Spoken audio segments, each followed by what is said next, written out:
Welcome. David and I have been in a discussion for the last 72 hours straight, figuring out what we're going to do. So we're ready.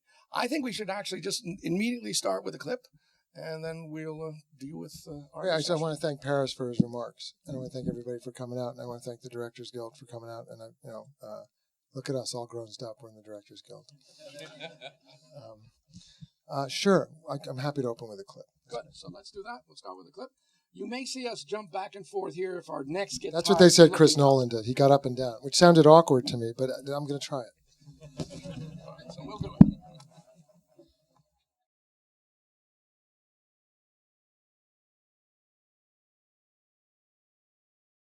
You know, someone once asked, what does a director do? And the response was, what doesn't a director do when making a film? So part of these conversations, why we're interested in, is to look at all of the responsibilities and stages that a director goes through, so we can learn from one who's a master like yourself what your process is. So let's start from story, because that's where it begins. And in your case, it becomes really special because you're a writer as well as a director. Sometimes we're dealing with directors who, that's what we do. We direct, but we don't originate material. So in this case, talk about the relationship between the story and you as director before you ever cast and got on set. Well, this came as a true story script to me by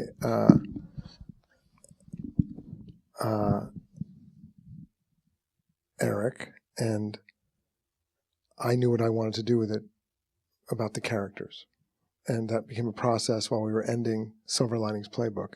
I was going to the homes of Christian Bale and Amy Adams and Bradley Cooper and Jeremy Renner and talking about what their characters could be. And it sort of really was born in Christian Bale's backyard, where we talked about this man as the bigger idea of an idea about a movie where the people are not beloved.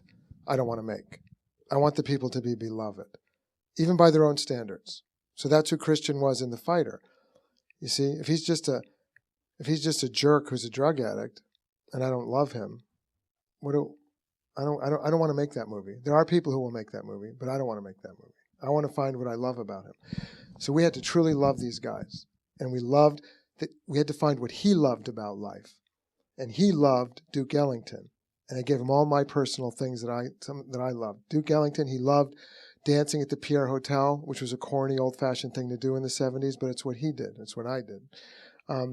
He loved the art of imposture, acting. He believed every day was that. That opening idea, which came as we were in production already, because then it becomes a little bit of a horse race between all the actors, because I want them all to shine, and it's my job to make sure they all shine as a writer and a director. So that's like you're trying to leap higher for each one.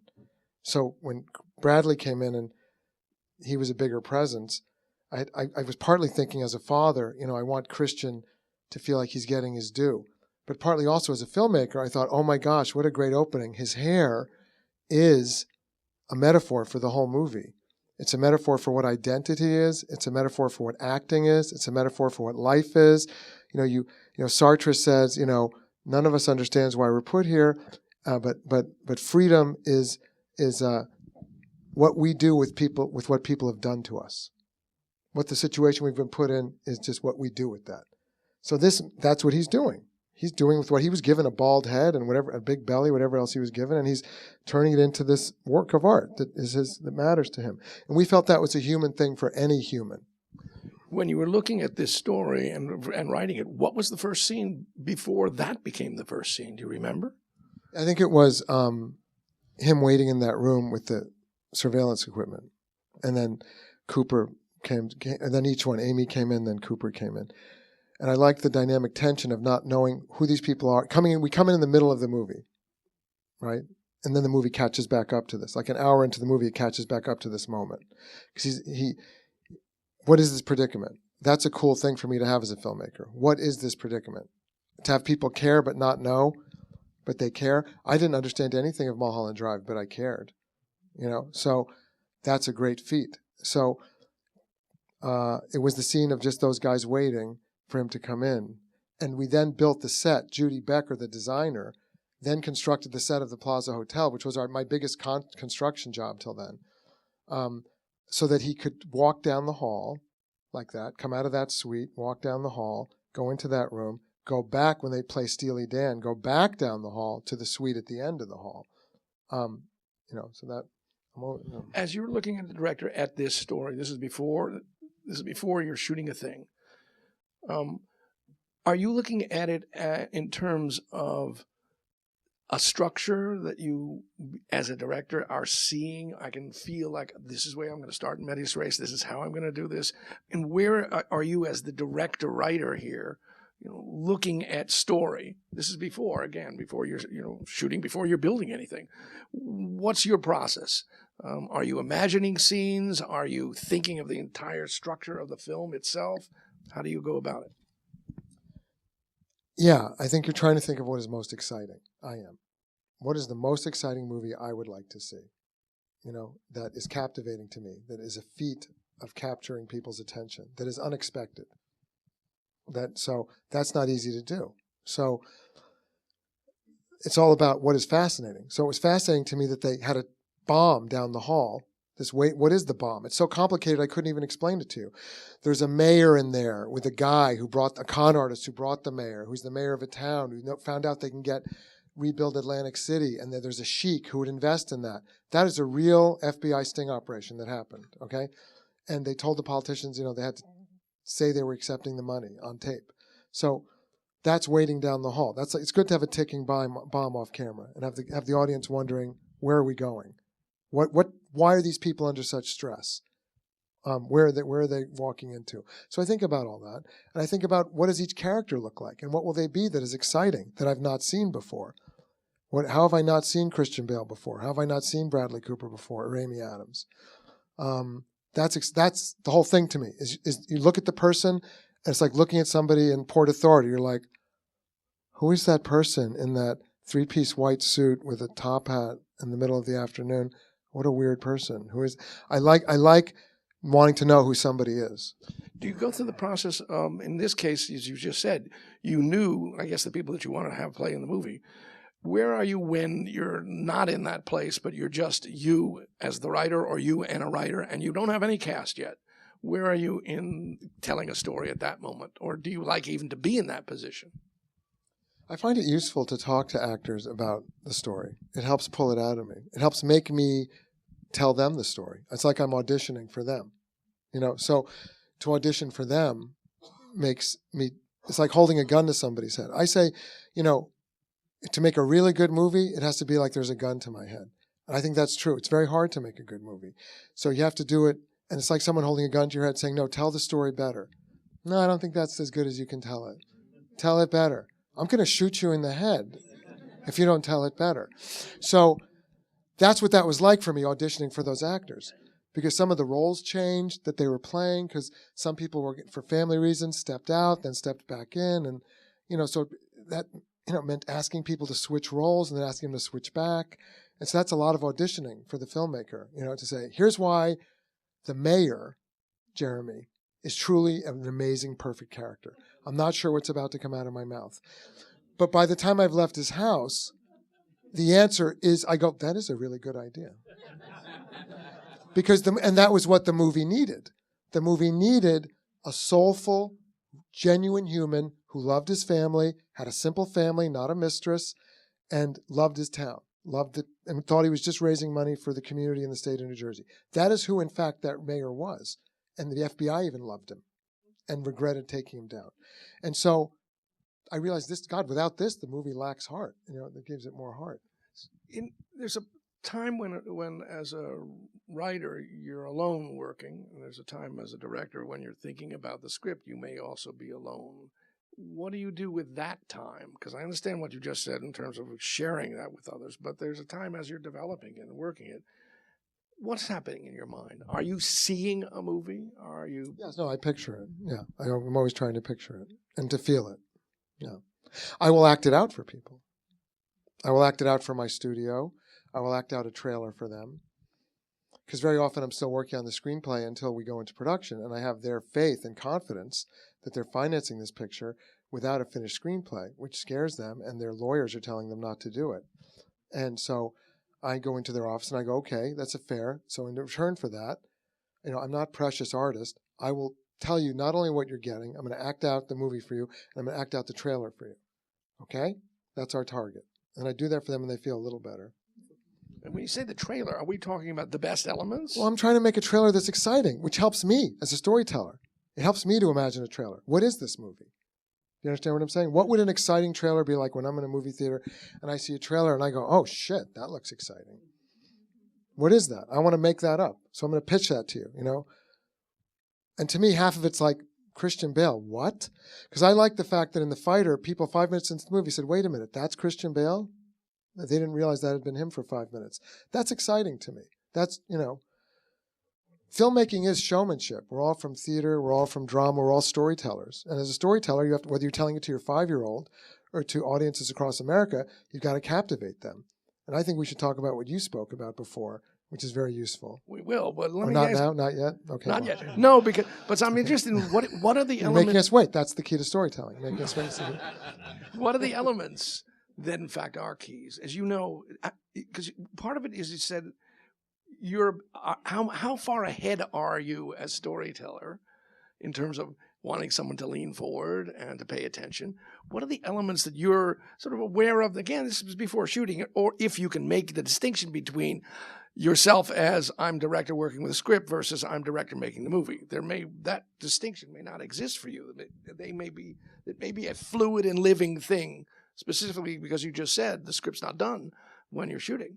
So there's this idea that it is alive. The project is alive. I want to go watch how that life is for you before you've even started to cast things, if that ever happens. Where is that life? I just keep telling the story, right, to anybody who will listen. And you actually, to anybody, I'll just tell. To who I trust. You know what I mean? And you have to have good listeners who are not going to. I learned 25 years ago there are bad listeners who will. All they're waiting with a Louisville Slugger. I'm going to crush this guy's spirits. I can't think of films like this, and I'm going to see to it that he doesn't either. I'm going to smash the shit out of this like a piñata. So you have to find out, okay, then you learn, you pick yourself up and you dust yourself off. You say, I'm not going to tell that person my ideas anymore. I'm going to pick who I tell my ideas to. And they have to be very safe people, and I have to pledge them to privacy and secrecy. And it's a super duper, double dog dare, true, true secrecy thing. And Matt Weiner even says, even if somebody else brings you up in another, it's like a codicil. It's like a footnote to the legal document. Even if somebody else brings it up, you're not allowed to say, oh yeah. You just have to go, no, I don't know anything about that. And the reason that's important is you feel like you're protecting something very precious. I don't know, I hope I've answered your question. Structure. Do you think of structure? Of course. You're thinking of waves. I try to think of waves. Okay? And I would argue that, Joy, I knew was going to be harder to make as exciting as these pictures, and it was.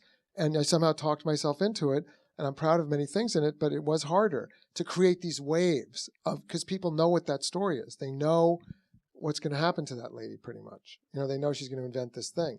People don't know who these people are, or in Silver Linings, or they don't even in The Fighter, they don't know who those people are or what's going to happen to them. They have no idea what's happening to them.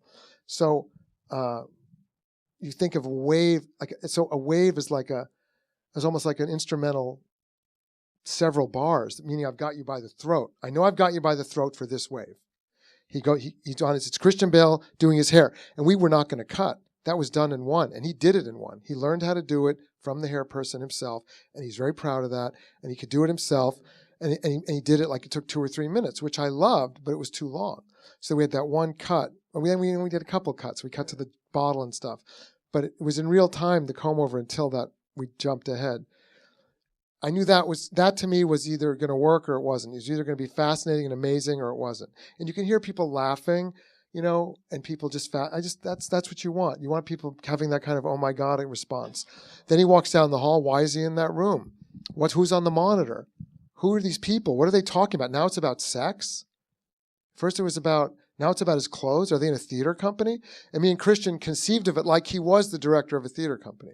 That's what he was. That was his genius of life. What he constructed as Cons was like a theater director.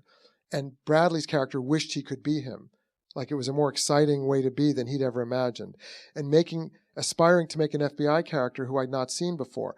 You know, kind of like the principal or the person you look up to, and then you go to their house and you're shocked they live in curlers with their mother and their fiance in a one-room apartment with like a bald dog. And you're like, I never pictured the principal like that. You know, I thought it would be like a nice house, you know. So really like that the FBI guy who's a striver had this weird home. And I always like to shoot negative day one, right? Meaning? Day zero, right? So that's a stolen day. And it makes us, psychologically, it gives us a lot of morale. Meaning me, an actor, and a mini unit, and the UPM, we want to shoot the day before the shoot starts, right? So it has to be something simple. In Silver Linings Playbook, it was the day he runs up to the high school and he sees his principal, speaking of principals, and she goes, oh shit, and she tries to run away from him, and he catches her at the door. That was just Bradley, me, the camera, and that lady, Patsy Mack, who's an actress who plays his mother in American Hustle, Philadelphia actress. And in this one, it was just Bradley in the apartment with the fiance and Patsy Mack. That was negative day one. And you just feel good. You feel like, you feel loose. You don't feel the pressure of the whole crew. You feel like you're just doing something that's really cool and passionate. And on day one, you're ahead of the schedule, you know. Soundman's is with you as well, though, right? Because you're recording sound on both of these cases. Oh yeah, no, sound is definitely there. Yeah. But you've got a little crew. It's just a small crew. It's a mini unit. Yeah. All right, let's kind of. I want to go with the wave one more time. It's in terms of. Oh, so that was a wave, right? The next wave's going to come right now when Bradley closes the briefcase and he goes, he looks at the cash and he closes it. And this was designed to do this, to be like a, it was a rhythm. It's all music. Listen to Duke Ellington. Any film is rhythm. So that rhythm ended after they had their argument and she fixed his hair. He goes to the briefcase and he goes, click, let's go.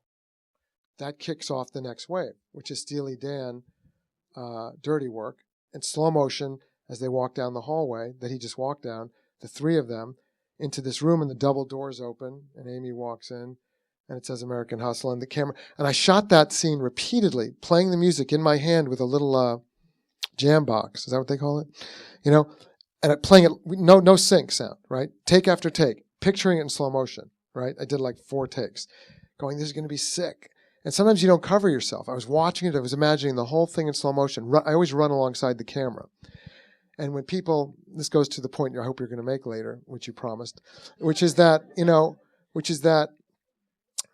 people, I'm talkative, as you can tell, and I enjoy connecting to people, and I like having fun.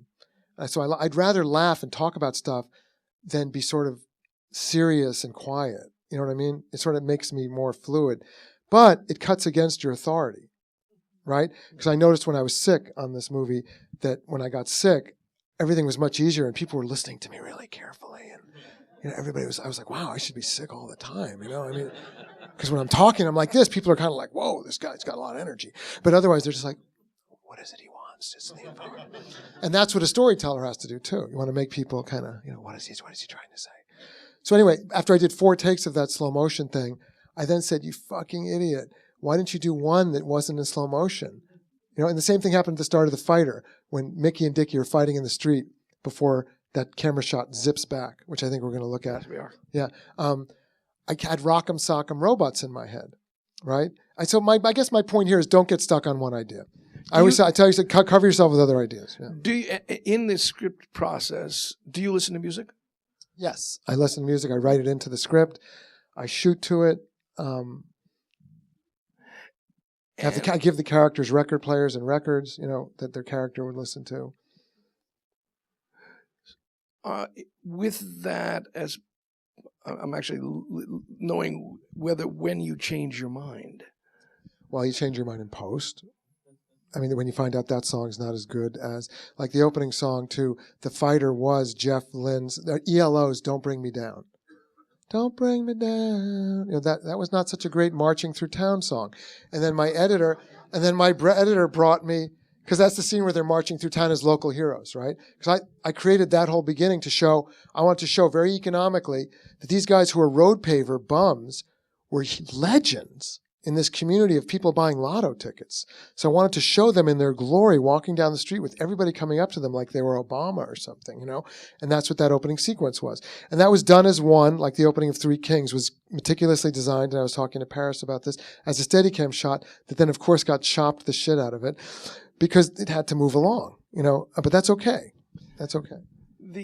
When you're listening in your head, because you said pictures, because I'm actually interested when you said slow motion. Do you, in fact, will you, as you're writing something, say, I know because I visualize this already, this will be a slow motion sequence? Sometimes, yeah. And will you also, just in terms of listening to the dialogue of a scene, do you speak it with people? This is, I'm saying this, you have not the cast, just in terms of when you know this is in fact the kind of dialogue and words that you really want. This is before you're working with actors. What goes on in terms of your creative process? Because you're seeing that scene. I think the sooner you put, some directors are just lucky. I don't know how they do it. They're like Gus Van Sant or the Coen brothers. They just like let the actors do the scene. I'm like, how do you do that? I don't know how to do that. I mean, so, because I have to kind of sing the song with them a few times to hear how the song goes. And I'll go, that song doesn't sound right. There's something there. Then we adjust the song. So there's all different ways of directing. There's no one way. There's a million different ways. Let's talk about your casting process. If you were casting somebody to be a moderator who was a Q&A person, you were seeing a whole bunch of people come in, what would be your process? I would say get Jeremy Kagan. If I were walking in here, I wouldn't get out of bed. I'd just say get Jeremy Kagan. After that one, if I were up for another part, what's your process? I'm not talking about the stars. I want to hear about that too, but I want to also hear, just because oftentimes the people who play small parts in your picture are wonderful characters. Some of them are the real people. Some of them are just wonderful actors. How do you go about the process? What do you do with an actor who's coming in for a smaller role? I read with them on Skype or FaceTime. I'll read with them. I'll ask them to read numerous times. I'll see how they take direction, if they're going to take direction or not, if they can do it 5 ways or 4 ways, and if they have the rhythm that I have in my head for the character, or if they have something more exciting. So I'll do that with like Shea Wiggum is a great actor, and he played the brother in Silver Linings, and he plays the long-haired con guy here who brought the mayor into the suite in this movie, and he just loved it. He just loves it, and he loves the process. So I don't know. There's a lot of people like that. The casting people, Mary Vernew is amazing, and Lindsey Graham. The local Boston casting, bring in a lot of people. I shot 3 movies there. Angela Perry. I'll tell them exactly what I'm looking for. Give me an example. I say I don't want any beautiful people. I don't want any models or beautiful people. I want regular looking people who have character. And I'll tell them exactly what I'm looking for. And then they bring me modelly looking people. And then, I said I didn't say modeling people, and so, and then there's several readings with them, and sometimes you don't get what you want right away, and sometimes you pick somebody that you know. If you're doing a FaceTime interview with Skype interview that you were just saying, and you said, I'll ask them I'll redirect them. What kind of language might you use? Because this is something that we're always fascinated with. And each director has a different style, but what's the language that you might use? I say stop acting. No acting. There's no acting in this picture. Just say it. Or to quote Roman Polanski when Faye Dunaway kept saying, I don't know, what is my motivation for this scene in Chinatown? It's a terrible thing to quote, but I'm just going to do it anyway. It's just a fun director's moment. I don't know. You guys can look it up. You guys can. Basically, he said, your salary is your motivation. Say the fucking words. So sometimes I go, just say it. Just fucking say it. Just say it. Just say it. Just say it. Okay, great. Now that you stopped doing what you did in your hotel room, because I don't want you to do what you did in your hotel room. I don't want that. Because then they get stuck in what they did in their hotel room, right? Or as De Niro calls it, that's bedroom perfect, And De Niro's whole point is bedroom perfect because you got to break that. You know what I'm saying? You don't want it to be bedroom because that's not alive always. That's not. Sometimes if you're lucky. But usually that's not live in the moment. But if you're saying don't act and don't give me your bedroom performance, as you know, sometimes when you say something like that, they may shut No, down. I won't say that. I'll say work with me. I'll say work with me. So just say the words. Just say the words. Okay, great. Okay. Well, forget what you're doing, because you can tell when someone's stuck in saying a line they said 1,000 times in their house, right? I don't want to come here today. Okay, try it a different way. I don't want to come here today. No, a different way. I don't want to come here today. It's because they practice it 1,000 times that way. So they're stuck saying it that way. And if they can't change it, then they're not going to get the job. Right? They have to. I'm like, whisper it. Christian Bale told a story on Charlie Rose where a lot of people auditioned for the Spike Jonze role in Three Kings. But I knew I wrote it from my friend Spike Jonze, who had hired me as a writer on what was to be his first movie, a movie called Harold and the Purple Crayon in 1996. And I wrote that role for him to play kind of like a little brother to Mark Wahlberg. I knew what I wanted, but the studio, Warner Brothers, made me audition everybody and their brother in town. So everybody comes up to me this day, from James Franco to Christian Bale, and says, I auditioned for that. And Christian Bale was upset because he said, I tortured him. I said, how did I torture you? I said, I don't even remember the audition. He said, you told me to talk like a little girl. You told me to talk like Macaulay Culkin. And I said, okay, hold on a minute. Let me remember this, okay? I would never do that randomly. I'm not a character in a Quentin Tarantino movie who just wants to cut off your ear. I had pictured the guy talking like this, like Spike Jonze up here. And you kept doing the audition like this. And I kept saying, do it in a higher voice. You go, okay, like this. That's what they do. I go, no, a higher voice. Okay, here it is. That's not a higher voice. Yes, it is. So then you go, well, do it like a girl. Okay, a girl like this. No, like a little girl. Okay, this is a little girl. No, like Macaulay Culkin. Okay, I'm in Home Alone. That's why that happened. But so some people, you cannot get them to do it a different way. And then what you do is, sometimes you have to say, okay, we're going to turn around, or I'll do it. I'll show you how I'll do it. And then an actor, any self-respecting actor, will throw their body in front of you to stop anybody else from doing it but themselves, right? I'll do it, let me do it. What makes you make a decision to use a non-actor versus an actor? Well, it has to be right. My son, because I'm prejudiced, he's now an actor. Mickey O'Keefe, the cop in The Fighter, lived that experience as Mickey O'Keefe, the cop in The Fighter. That's who he is. He lived all that with those two brothers. And Mark Wahlberg, who was the godfather of that picture, wisely said, I would like Mickey to play Mickey, see if he can do it. So for all of pre-production, I kept testing him whenever we were hanging out. And he was a consultant because he knew how to train people with the pads. He was a real boxing trainer, so he made Mark comfortable. Mark felt safe with him, with the pads. And he knew all the authenticity of their world at the granular level. So he was a great guy to have around. He was the real guy. And so that turned out to be great. We didn't know how flexible an instrument he would be, but it turned out he was just flexible enough. That's a real question, because oftentimes you're with somebody that is, in fact, that person. You know it. You feel comfortable with them, is that. Now you bring them to be that person on the set with 50 other people around them. Right. And something else happens. Right. And I remember Mark laughing at him, because it's one thing to do it when you're alone. Then when there's a lot of people there, people can freeze up. I would freeze up. I don't like being in front of the camera, because it's like everything changes. As soon as you're in front of the camera, it feels different. And everybody's staring at you. Everything feels different. But he did it. When they don't, when they freeze. I've switched people out. Got it. Okay. The embarrassing moment. You go, do this thing at this moment. They're like an extra, who's getting a wonderful moment with a movie star. And they go, I can't do that. My character wouldn't do it that way. I go, your character can go and check out from SAG right now. So, no, because I'll get the hair lady to do it. Lori will do it. You understand what I'm saying? Lori will do what I'm saying without making a meal out of it. Let's talk about design. Judy Becker's an incredible production designer. I knew her before I worked with her. I worked on a Half-Born movie that didn't get fully financed at my low point, but we got to know each other. And she's a meticulous designer. She's designed for Todd Haynes. I have to stop you. Why? Because I'm going to forget this one. Why? Because we all have low points where we're not doing the job, where we're not working. What do you do with those times? You're incredibly successful, so I suspect it's very rare. But no, just listen. I did a kabillion interviews like this when I came back with The Fighter, so anybody can just go read them. I don't want to bore you. But the fact is, as Winston Churchill said, when you're going through hell, just keep going. You know what I'm saying? You just have to keep going and, keep showing up. I'm just going to keep quoting people left and right. Woody Allen said, showing up is 80% of anything. So you have to just keep showing up. That means you have to be sober, which I wasn't for some time. You have to be sober, and you have to be attentive, and you have to be present. You have to be able, and you have to be willing to work hard. So when you're doing that, then something's going to come around. Like the fighter came around. Something will come around, and you'll know what to do with it. That also sounds like... And then I had to fight for it. I was the 9th choice on that. It sounds like also the idea of keeping active. It's the...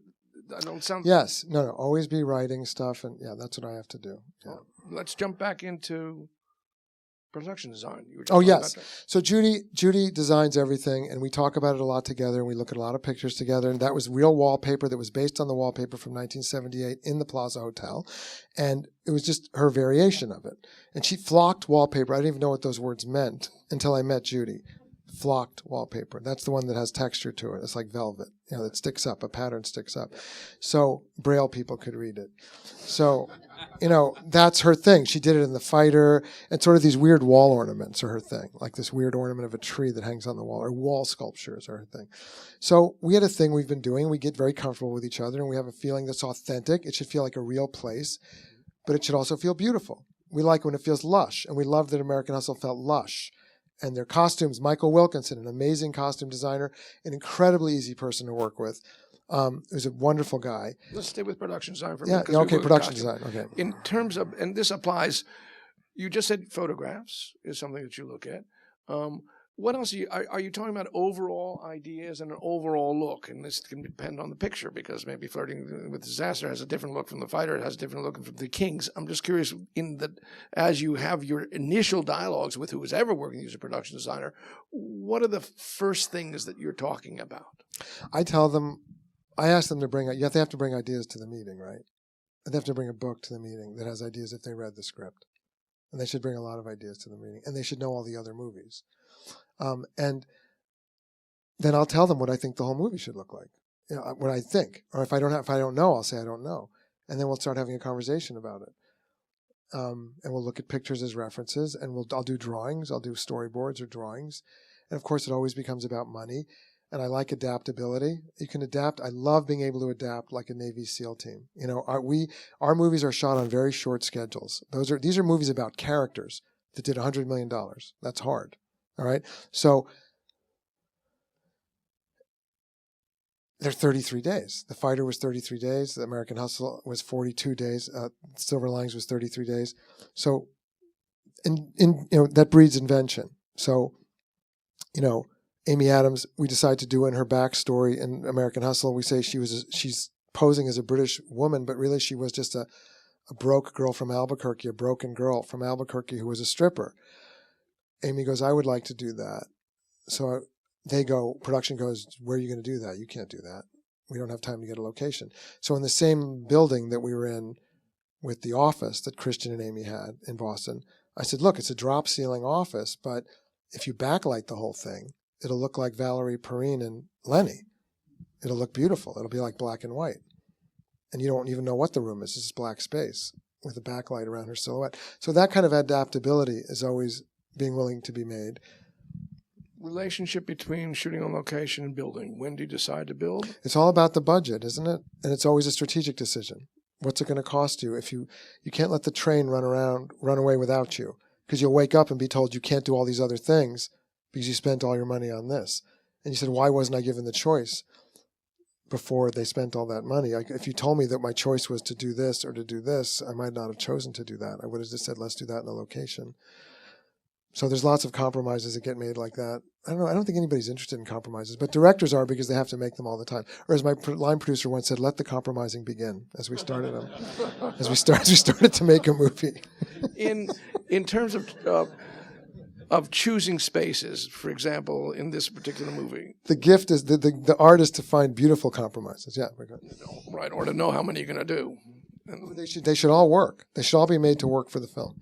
Just like Jeremy Renner, the mayor, right? Should all be made to make the film better. You can do it. I was thinking of Jeremy Renner's, the mayor's house in this particular I wanted to live in that house. That was the house I said, I wish the whole movie was in this house.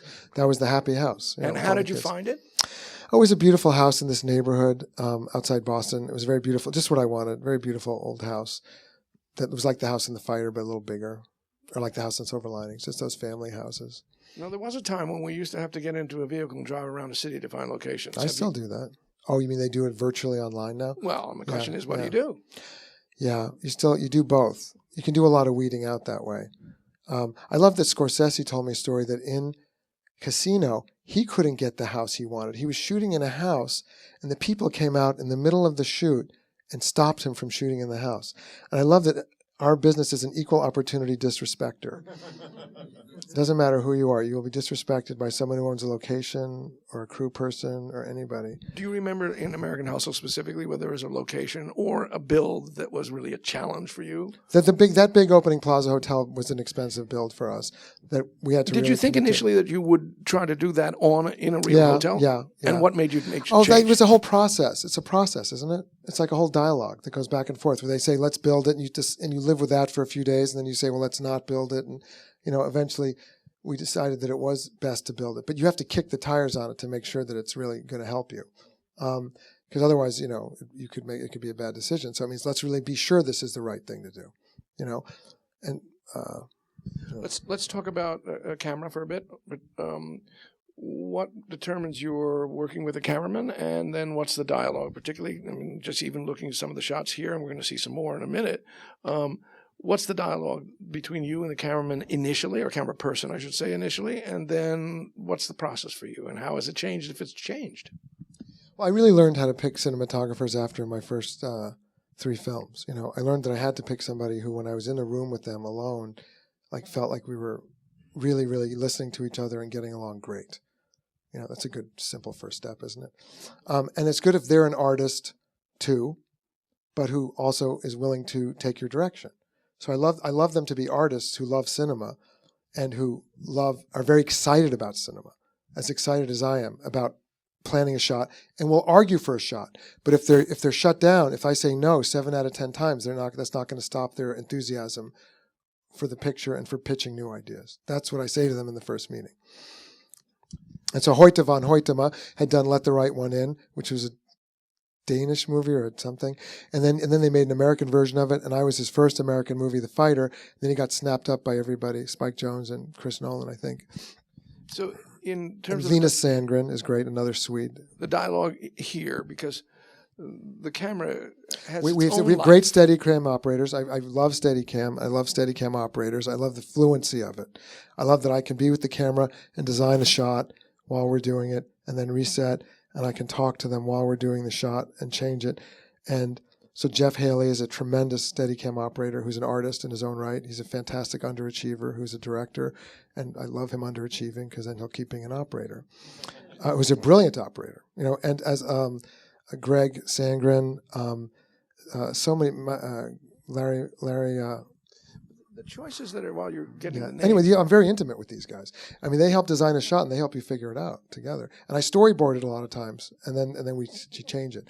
And the DP, I tell them how I want the lighting to look. I want it to feel natural. I want to be able to turn around a lot easily and still have it be beautiful. And that usually means soft sources. Everybody, soft sources, simple soft sources. Or as a very famous gaffer told me on my second short film, Dickie Quinlan, who had gaffed several Scorsese pictures. He was the gaffer in New York City. And it was the biggest coup of my life when I was 25 to get him, or 27 or something, to light my short film. And he said to me, he kept saying, I don't know, after 3 lights, I get confused. After 3 lights, I get confused. He was like, well, there's like a 5th light, then there's a 4th light, then there's a flag, then there's this thing. It's like, it's too complicated. You know what I'm saying? Just make it, light it simply, but beautifully. When the cameraman proposes a shot that I also like to say I want them to be fast. Because I learned on my first 3 films, they would eat up my whole day. And I was like, no, that's not happening anymore. You're not going to light for 2 hours and shoot for a half hour. That's not happening. It's going to shoot for 2 hours and light for half an hour. So that you have to switch the ratio. And so that you have to keep them to that. Talk about working with the storyboards. You did say you storyboarded certain sequences, or maybe all the. No, I storyboard as much as I can. Is this your drawings? Is this a combination? I've worked with a storyboard illustrator, and I've also done them myself. I'm not a very great drawer, but I do them myself, and I've done them on computers, and I've also done them with drawers, and it helps you picture the sequence shot for shot. It's very helpful for action. And how early on will you get into 6 that? weeks out, 3 months out, that. So when you know the pictures presumably when you're in being made. when you're in pre-production, yeah. Got it. And your mood in pre-production versus your mood in shooting. I mean, I find that pre-production, I'm far more anxious because there are so many unanswered questions. And I find when you're walking onto the set, there are lots of unanswered questions, but you know what you're after and you know what you're doing. I'm curious whether you have a different sense of just where you are as a artist during that pre-production time versus during production. Some people love. Well, our job is really, it's a weird job being a director. You know what I mean? I mean, everybody thinks it's a great job and everybody wants to direct, but in another world, like in Dante's Inferno, I would say it's like a hell you could wish on somebody. Because it's like going, here's your job. This is a good one. God is laughing. He's like, this is a good one. This guy's not going to know this is hell, but he's going to want to do it, but it's hell. Okay, here's your job. You have to get other people to do things in a very specific way. And you also have to create reality. Okay, go ahead. And then you go, well, it doesn't sound so bad. I'm going to get paid to do that? Okay.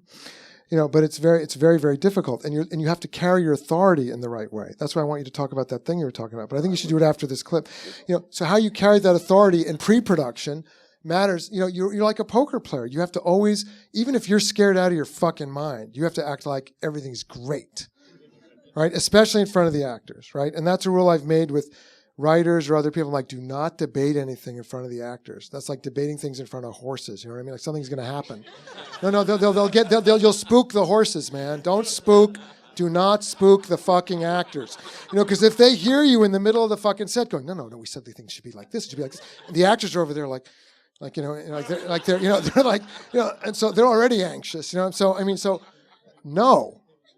Everything has to be like, everything's hunky-dory, everything's A-okay. I'm going to still pursue this. Yeah. The difference between you in pre-production. Well, I think I'm saying you have to be, as someone said to me, being creative, writing, or pre-production is a state of alternately feeling inspired and adrift. And that's a grown-up skill. That's not a comfortable place to be. That's an uncomfortable place to be. And that's when I feel like my mother was right when she said I should have been a doctor, because it's just like this weird limbo. Is the film even going to happen? Are the wheels going to come off? And you just have to keep driving forward, like General Patton, like without a doubt in your mind. You don't want to be that guy from the Civil War, McClellan, who Lincoln couldn't get him to attack. And he finally had to go, I fire you, man. Yeah, right. And so finally he was like, God, it was like I passed a great bowel movement when I fired that guy. Because then finally Grant and Sherman started to fight the war. They started to prosecute the war. But until then, they just parked with the greatest army in the world. They just parked in Virginia. So you got to just keep going, and everybody will follow you, even if you're scared out of your mind. There's a part of, particularly, that the unknown and the accident plays in all of what we do. Mm. You took a left here and suddenly you saw that house. Mm. Yeah. Sometimes I actually think if you're well-intended on what you're about, there will be accidents that will occur that will in fact make what you're doing better. I don't know if this is something that's absolutely true. Mountain climbers say that. If you prevaricate, if you're too ambivalent, that will not happen. If you're always trying to hedge your bets, that will not happen. But when you commit, you go, I'm going to climb the mountain this way. I may die, but I'm picking this way. Then all kinds of things will present themselves to you. Otherwise, God's like, nah, you didn't pick yet, so I'm not going to give you any stuff. He's like, no, I'm not going to do it. You got to pick. It's too easy if you don't pick. You gotta. So then you pick, and then all that other stuff shows up. Yes, that does show up. So I go to this intersection. I'm scouting locations in the fighter, and I love this. That's a industrial town from 1800. It's a weird town, Lowell, Massachusetts, with these weird little triangle buildings and these amazing streets. So I pick this. I'm very drawn to big, open, graphic spaces, visually. So it's a big, open, graphic intersection. I love it, where 5 streets meet, with a Flatiron building in the middle of it. And that becomes the opening shot. And when I look to my left, there's a street of all these identical houses like this on both sides of the street for like 2 blocks, like this. Like row houses, like little houses. And I go, wouldn't that have a telescoping effect if you zipped back, if you took the governor off the golf cart, which we had to do. You have to take the governor off it. The governor keeps it from going too fast. You take the governor off, and the Steadicam operator, backed up and sat on it, and then he punched it. wouldn't that have a great effect? And so that's a found thing. That's a found thing. And that launches you into that march into town, which we're not going to look at now. Let's go take a look at another clip.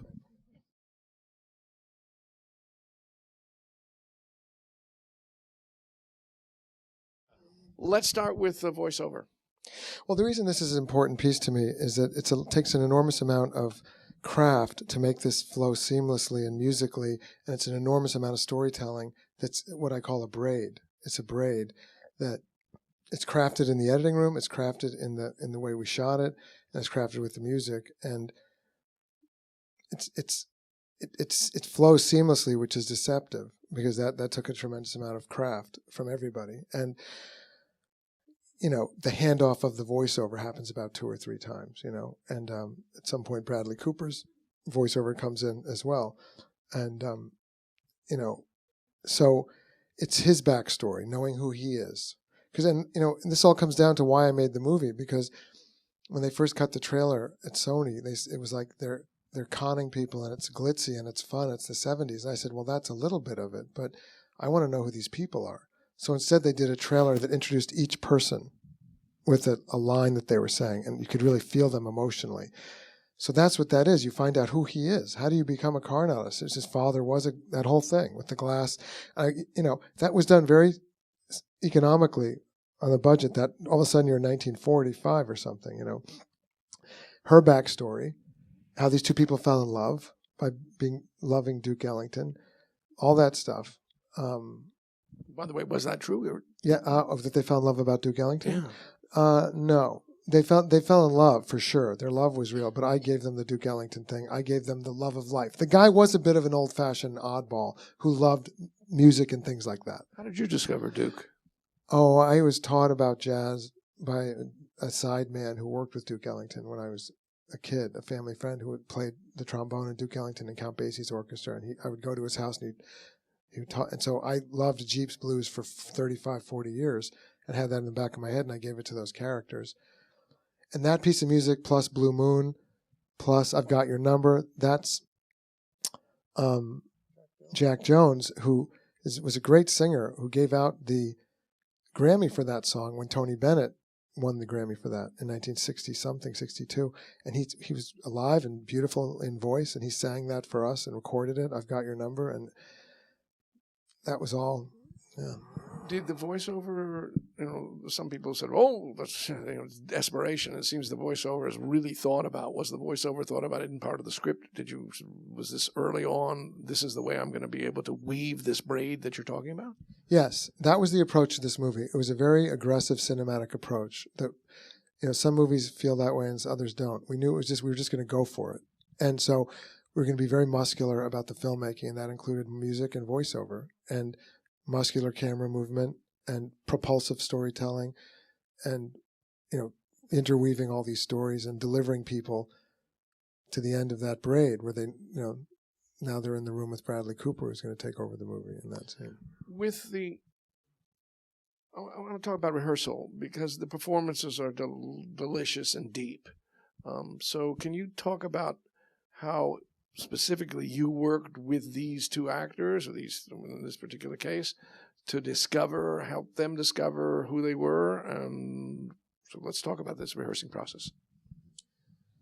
As I said, I talk to them a lot in pre-production when I can. So it's like we're already rehearsing because we're talking about the character. And they're telling me things. They're sharing things with me sometimes about themselves that I will put into the character. They're either in the movie or not in the movie.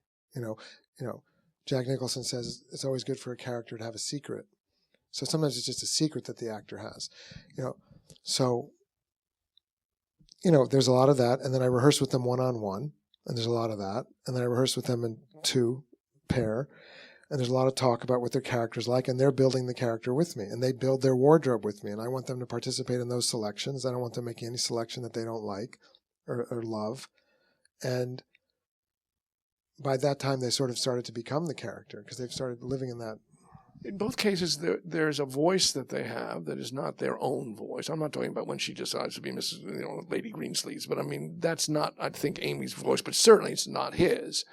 what's the process of your saying this is the right accent, if you will, looking at that? I mean, are you beforehand talking this through? Are you listening to other people? Because he's got obviously a specific rhythm, a specific tone of voice. Speaking of Christian Bale and what you just did, he chose a voice. How do you participate in that process? Well, he's an artist, as is so many of the actors in this film.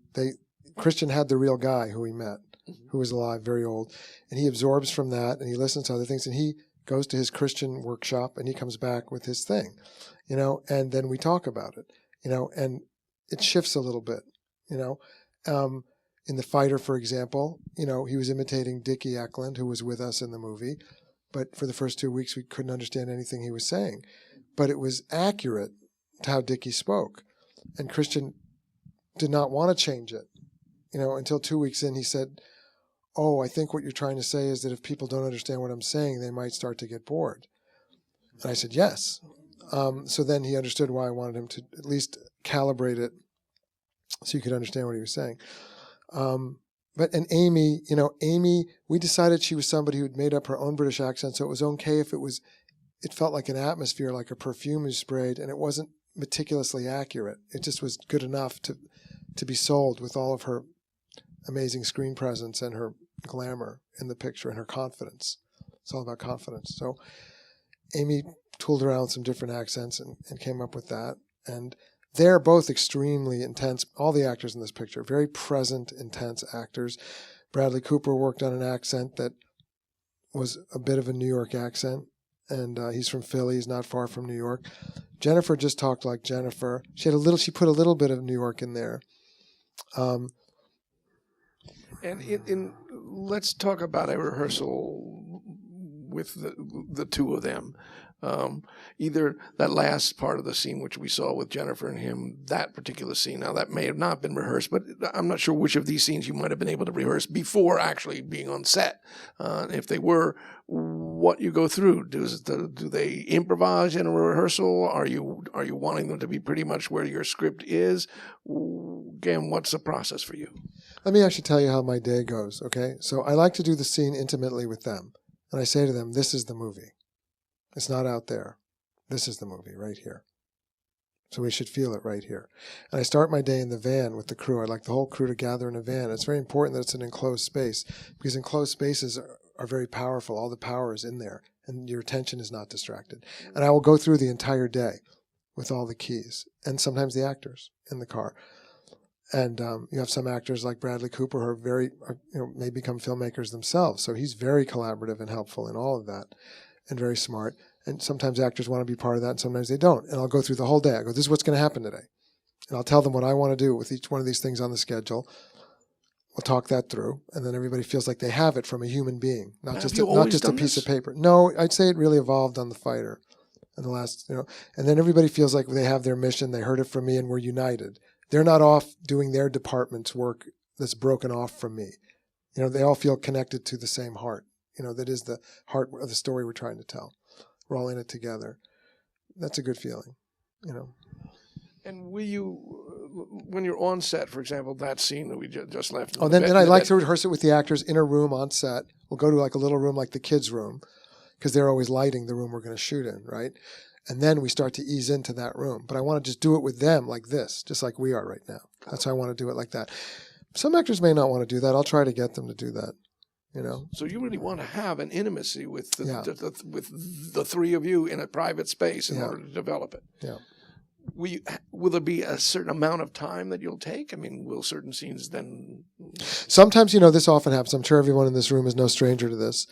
And there's a famous story I just heard about Touch of Evil, Orson Welles on Touch of Evil, where, because he was rehearsing, you told me, because he was rehearsing forever. They were going to go fire him, but then he was ahead of schedule in 2 seconds. So that's how it is with me.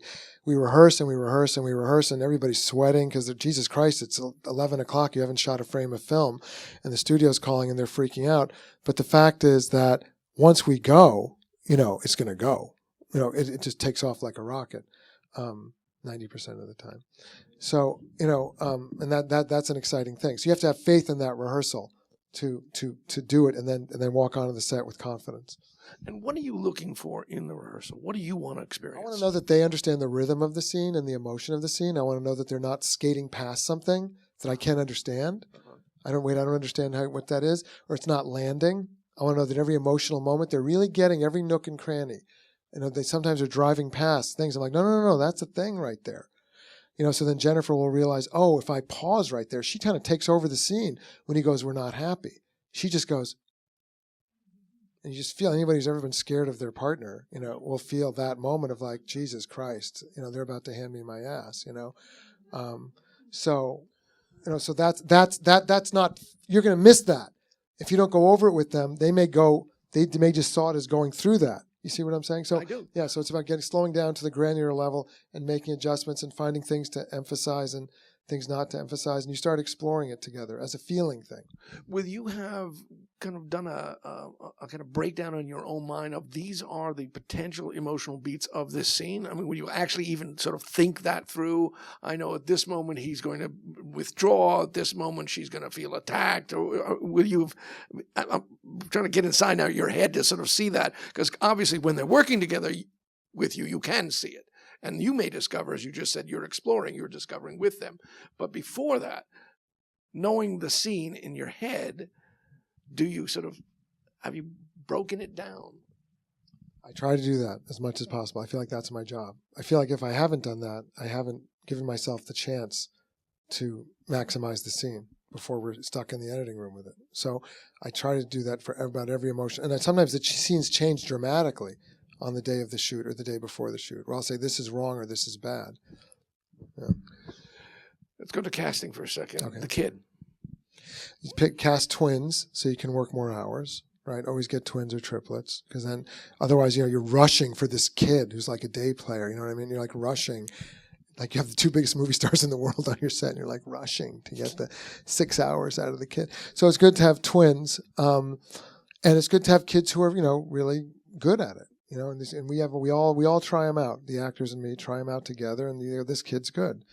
So I bring the actors into the Christian and Jennifer became part of that in the casting process. Yeah, I said to them, "How does this seem to you?" And because some kids, as we know, just like you were talking about, are so over rehearsed. That's all they'll do, and that's all you get. And this kid feels this kid and his brother feel extremely natural in terms of what was going on. Did either you or Christian feed them lines that was unexpected, so they were then very present, or was this they were doing the lines that they learned?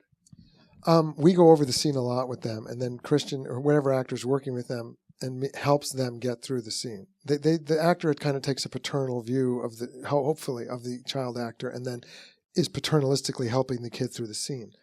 So it's kind of fun for the kid, and like a nice parent, he's going, like trying to cue him, and it's always fun when actors are helping the person that's off of them. I like that. Like in Silver Linings Playbook, when John Ortiz puts his hand on his face and he says he's suffocating and he goes like this.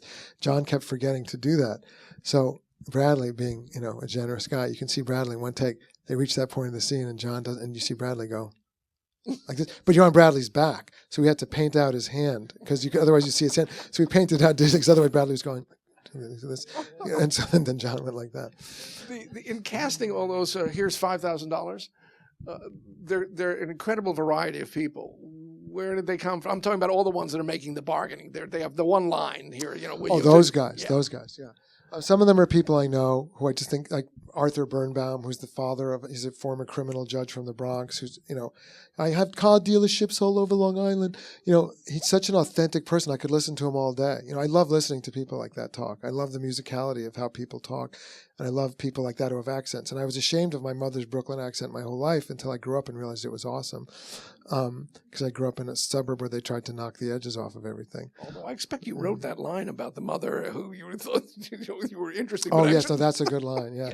She was the Picasso of passive-aggressive karate. And also, I thought you were mysterious like my mother until I found out mysterious just means depressed. You were like my mother. Yeah, that's where the muses are speaking to you. Tell your truth right now. This is your chance.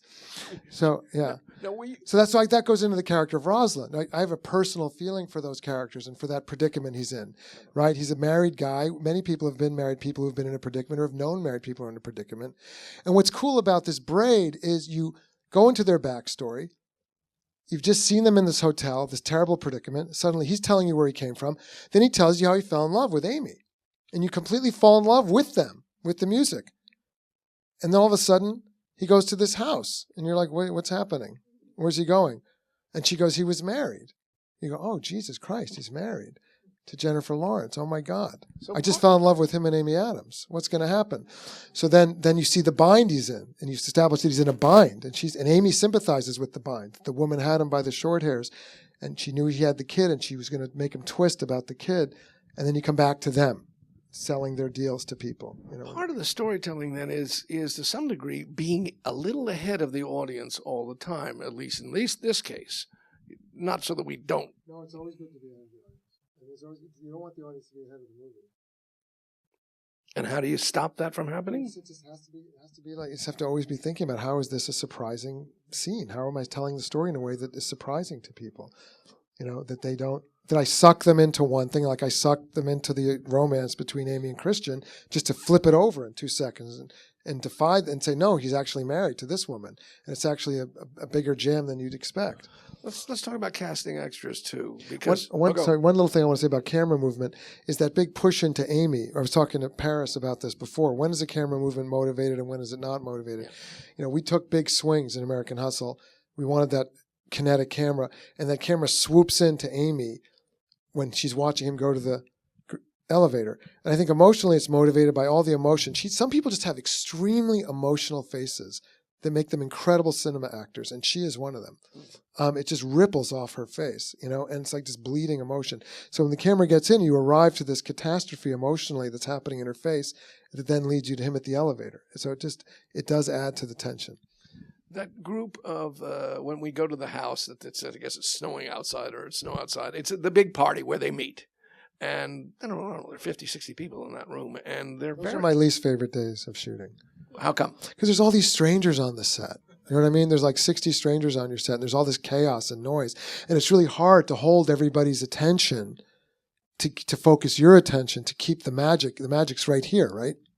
It's right here, in this moment.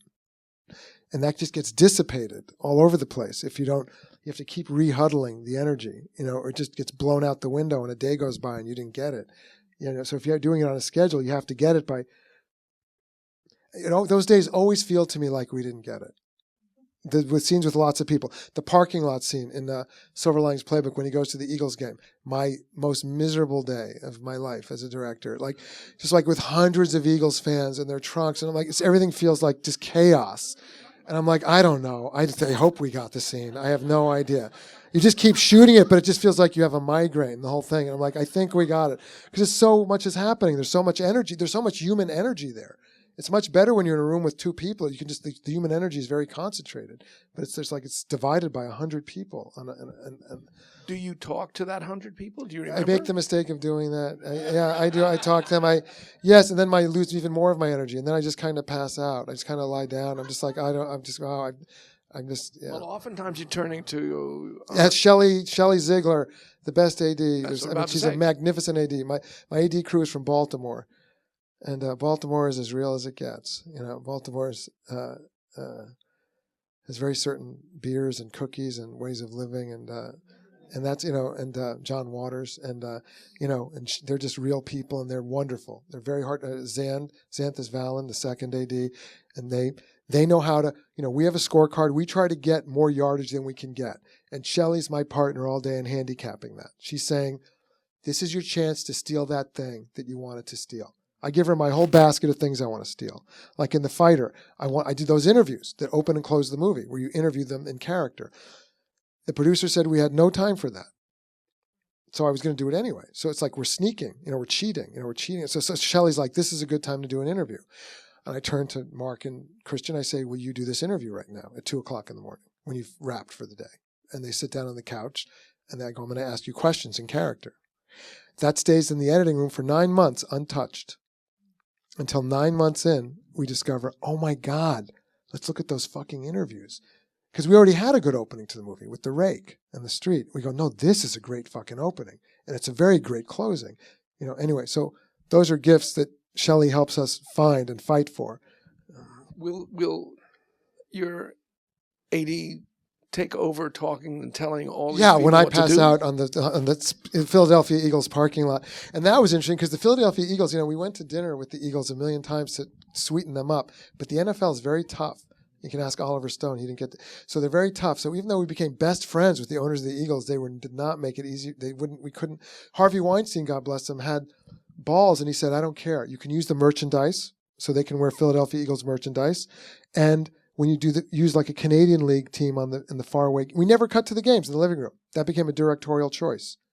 Never cut to the TV. Why would you? You've got Robert De Niro and Bradley Cooper and Jackie Weaver. Let's just stay on them. So that's a better idea, right? So that's necessity breeds invention. And then when we had it in the background at the bar at the end, it was a Canadian team that had green jerseys. I don't know why I'm telling you this story. Well, because they're good. But let's talk about costume. Okay. Because there's a wonderful, obviously, sequence when we're in his store and they're trying on all these various. She's trying the pieces and then he's trying the pieces. Oh, that was really fun. It's just that's so much fun when you have excitement and fun about your characters. Then the movie has excitement and fun. You know what I'm saying? And to us, we never try to make anything a comedy. We treat it serious as a heart attack. Any comedy comes from full commitment. 1,000% commitment to who the person is in that moment. And that's how people are funny, when they're just committed to who they are. So it was so much fun that guy in real life did have a chain of dry cleaning stores. And that was the one that actually Hillary Clinton used when she was a Wellesley student, which I don't know, it's a piece of trivia that I happen to like.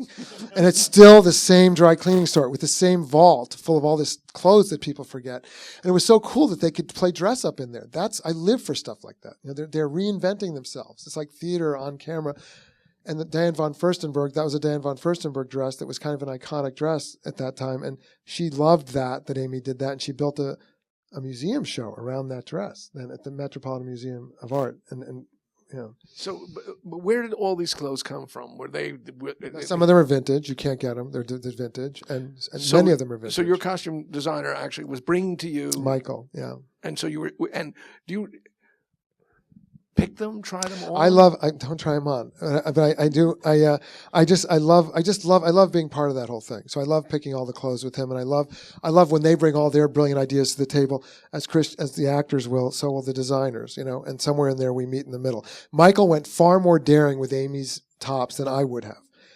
And she'd come out with these tops on that, I was like, "Are you okay with this?" And she said, "Yes." I go, "Okay." But it was far more than I wanted. And Michael made his choice to push the envelope. The scene itself with the machines. Oh, that's great. See, that's a case where location breeds cinema. So I said, "Isn't this magnificent?" And I remembered that thing. I said, "Wouldn't it be cool if they got in a cocoon of this?" And that was like a symbol of their love. And then later when he's alone, he goes into it by himself. And he's very sad. He's in there by himself and he realizes he's lost her. And he says, the next scene, he says, "I wish I could get you back." You're looking for things that I haven't seen that are cool. And when I was a kid, I always wanted to go inside one of those. No, the script of that particular scene, which try these things on, I assume that was in the script, but not the machine doing the thing that is... Oh, no, I think I might have written it in there, yeah, after we scouted the location. Maybe before we scouted it, but I think after we scouted it, that they went into that thing. I think that might have been a requirement for the location, that they had that thing. I think that makes... Since details are so... The thing that goes to infinity, where does it go? It returns. It goes to like Monsters Incorporated. It goes... It comes back. But it goes off somewhere. And things get lost. It takes time for things to come back. It goes far. You have to wait for that shirt to come around again. It's true, but it will, except if you're willing to wait for it. The details. There's a moment when the first guy, they decide to do this together, and there's a guy who runs out with his wife or I guess girlfriend or whatever, and he's got all this stuff that he's holding.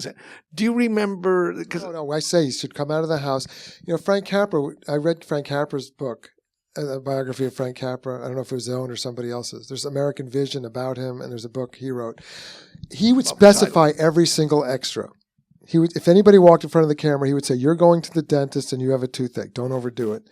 You're doing this." And so I wanted him to come out.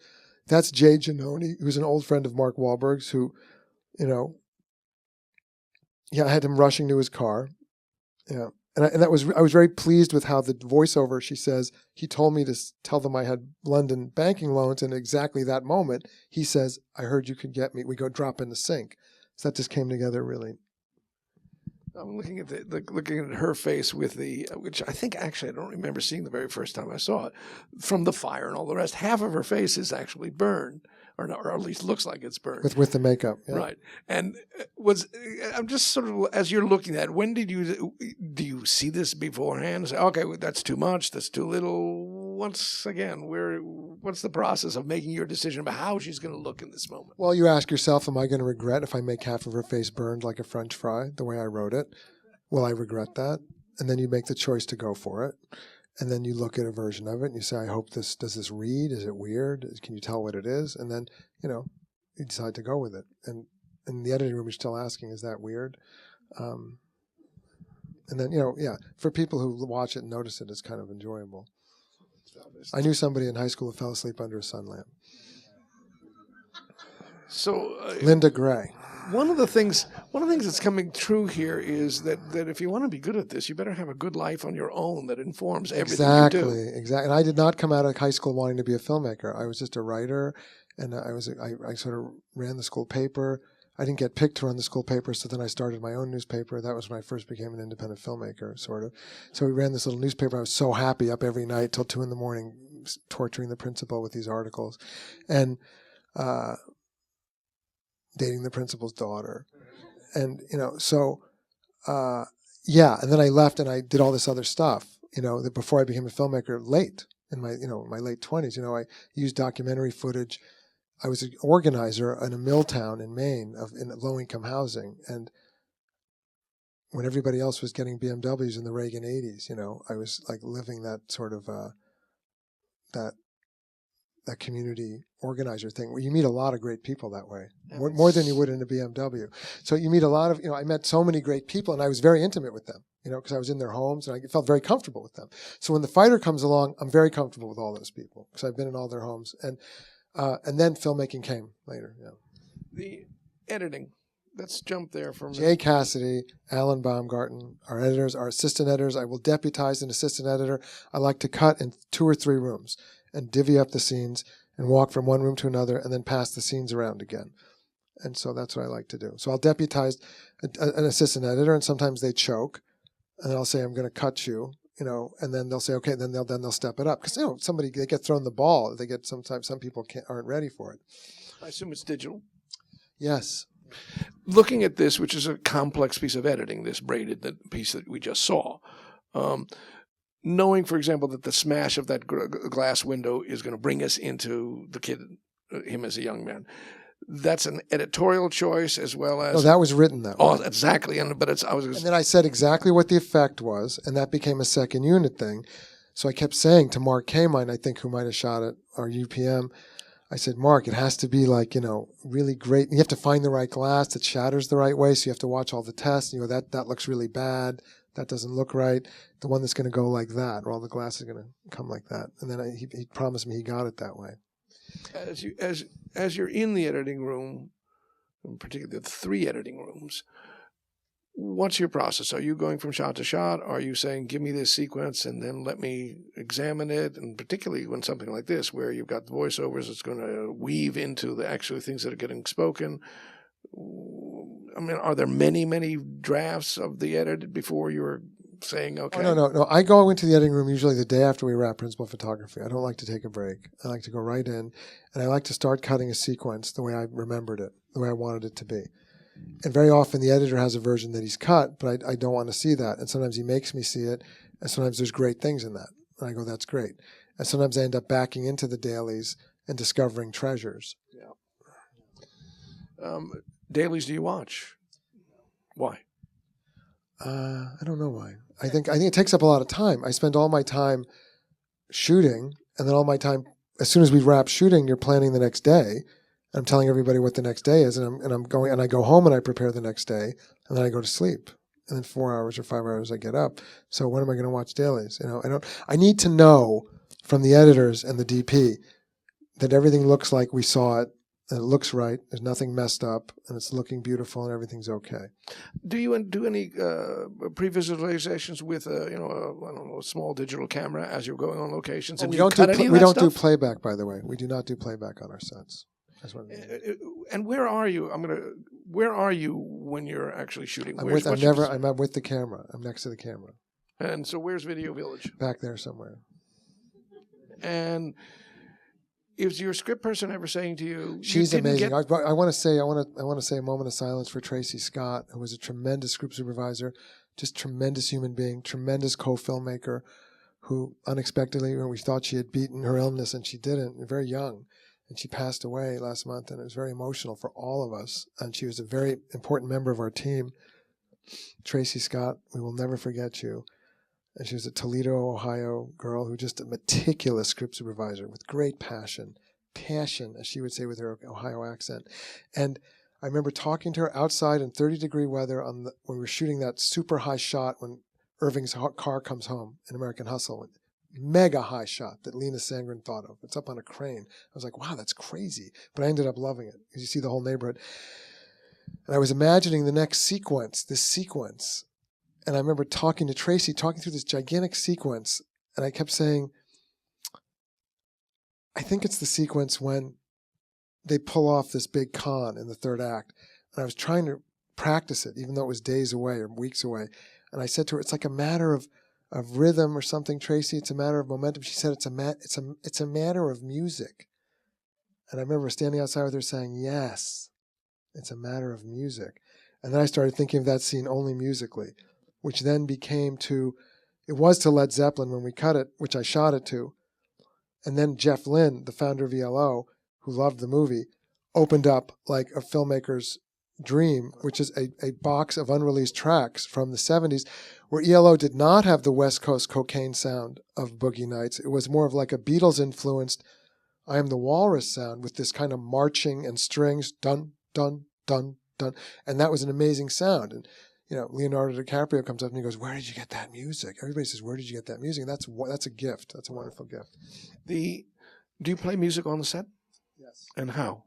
Well, sometimes I'll play music sometimes just to shake up the mood, a beautiful song in between setups. So something unrelated. Sometimes, no, a great piece of music that is related to everything, but it has to be an inspiring, great piece of music that's related to them. And then I will play music that is in the scene as they walk the scene, so they have a feeling of rhythm. Rhythm is everything, and Dustin Hoffman taught me that is a legitimate fashion of direction, given what is called a line reading or indication. My actors will sometimes say to me, please give me a line reading, because they want to hear the rhythm of how I'm hearing it. I thought it was verboten, not to do that, but rhythm is character. If how I talk tells you something about me, and you can get to the heart of a character from the inside, from what my emotional story is at that moment, or from the outside, from how I dress and how I carry myself and how I talk. And if I talk like this, it changes who I am as a person. So they can get to character just as easily through rhythm as they can. So when Bradley Cooper was running through town in Silver Linings Playbook, I told him a rhythm that was in his head, which told him what his energy was. I was like, tick, tick, tick, tick, tick, tick, tick, tick, tick, tick, tick. It made him feel that he had this, because his character was burning with this manic desire to put his life back together and to find his ex-wife. And so that's in his eyes. Tick, tick, tick. He's not just running. Very often when you run, you have a rhythm in your head. So I gave him a rhythm in his head. In the editing room, you're so both eclectic and familiar with so much sound in music, which is part of, I think, who you are, because you know it. And the question often becomes, sometimes music will give us what we couldn't have gotten. And I don't feel that, like if you took the music out of even the scenes we just saw, they would play. differently, of course, because there's a whole other level by putting these various songs in that you've got. But you've got it from your actors. I mean, this is not like, scene's not working, but if I put this piece of music on it will work, which in fact is what often is done.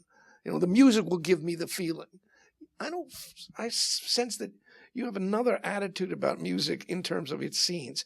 It may be giving you another feeling. It may be putting you into a place. It may be putting you into time, obviously into a time, because these are specifically from that time, as distinguished from, if I play this, you'll feel that. And therefore, No, we don't do that. Yeah. No, it's another color. It's like another actor. And so, yeah. And so and this music in particular is magical, timeless. To me, the greatest cinema that I love is timeless. If there's something timeless about it, it's like, and so that's how many moments are that I remember. There's something timeless about them. So that it feels magical, beautiful, romantic, and that's all those musics that are being handed off to in that sequence. And so it's like a bath. It's like a warm bath of their love. That also, it's really carries you along in a great way. The way the story, hopefully with the storytelling. Were you, if you're back in the editing room now and looking even at this sequence of braided stories that we're talking about, will you find yourself reworking? You obviously just said from the fire you took something that you'd almost forgotten, and it ended up being an essential moment in the movie. Will you find yourself redoing a scene, playing it from another character's point of view, because you've got great performances, so you could be on one or the other, and particularly if you've covered them? Or are you pretty much, I know where I was intending and I'm heading toward that space? Well, I like to tell the movie from every character's point of view, for them and for me, because I always learn something when I make myself tell the whole movie from their point, as if it's their movie. And then the editor, Jay Cassidy and Alan Baumgarten, they're incredible. So we are tireless in our process, and Bradley Cooper's often in there with us. And I will welcome anybody into the editing room at the right time to take any note at certain time, but certain people are just collaborators, and those people are all collaborators. And we retry it many different ways, and we learn many different things.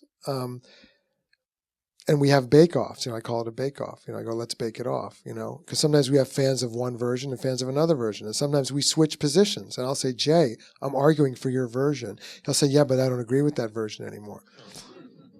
So that's a healthy process, where it's not precious and you're not afraid to change it, When will you settle? When will you say, I've got it? No, you go back and forth, and you never stop discovering it. My whole thing is I keep unlocking the picture even. I keep it, which is, that feels like a great gift. When things are limited is when they're special, right? Like when you can't get into a theater to see a movie, it's special. When it's available everywhere, it's not so special. So life is special when it's doled out that way. So when the time is doled out, special ideas come. So the time is doled out. They go, you have to lock. So deadlines are our friend. We race for every deadline, and we use it to elevate. And then every preview, elevate. And then lock picture. And then I go, Jay, we have to unlock the picture. Please, Mr. Studio Boss, can we unlock the picture? Because it's essential that I add 2 beats, and a beat is 16 frames. 16 frames is a beat. Jay Cassidy taught me that, not 24 frames. 16 frames is a beat. 32 frames is 2 beats. 48, 3 beats. And I'll say, Jay, give us 16 frames. 2 beats, it's always 2 beats on someone's face, when not just to feel them. That makes all the difference in the scene, rather than hurrying past them. So the scene's great, the scene's working, but that makes all the difference. Are you showing the picture to other people before you've locked, who are not in that editing room, and how do you listen to them? We have a process where we bring in, we call friends and family. I'm sure many people here do that. Or if you have that's a big first step, and we welcome their feedback. And then we go back and then we go back to the drawing board. We do that a few times, and then we show it to the studio. And then, when you're showing it to the friends and family, yeah, do you do a Q&A right after they've seen it? I want to talk to them. Yeah. And when do you get the lesson of? You just had a good experience with exactly. that. Exactly. Yeah, right. We're about to have another one on Tuesday. When do you get the lesson of? I thought this was working, but it wasn't. And what do you do about it? You debate it and you figure it out. You figure out if you agree with them or you don't agree with them. If they're right or they're wrong. And you try it. I'll always try things both ways. And I'll say that to actors too. In the time it takes us to debate this, why don't we just do it both ways? I'll say it to a DP and to an actor. Let's do it both ways. And then I'll meet you in Santa Monica at the cutting room, and then we can decide, for yourself. So the same thing is true with these cuts. You try it a different way, and sometimes it wrecks it, the way you just said. And you go, no, it's all a process. I mean, there's so many stories, and I wish Jay was here. You can't remember all of them. There's so many stories where you learn something like that. And maybe it'll occur to me in the next thing. Let's take a look at another clip. Okay, great. Let's do it.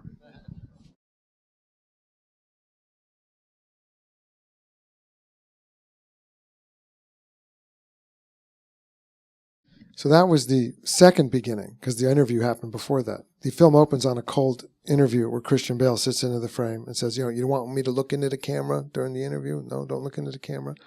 And then they talk, and Mark doesn't say a word because his character wouldn't say a word. And you were the interviewer. Yes, I interviewed them. And then this was the scripted opening that we originally imagined, which was The Rake. And it's kind of a callback to Three Kings, the opening of Three Kings, which begins on a black screen with writing, and you hear the sound design underneath it of the street. In that case, it's running on the desert. And then it opens up on this moving POV shot that's empty in both Three Kings and this picture. And then Mark comes into the lower right corner in both pictures. Yeah, we're actually going to see that clip.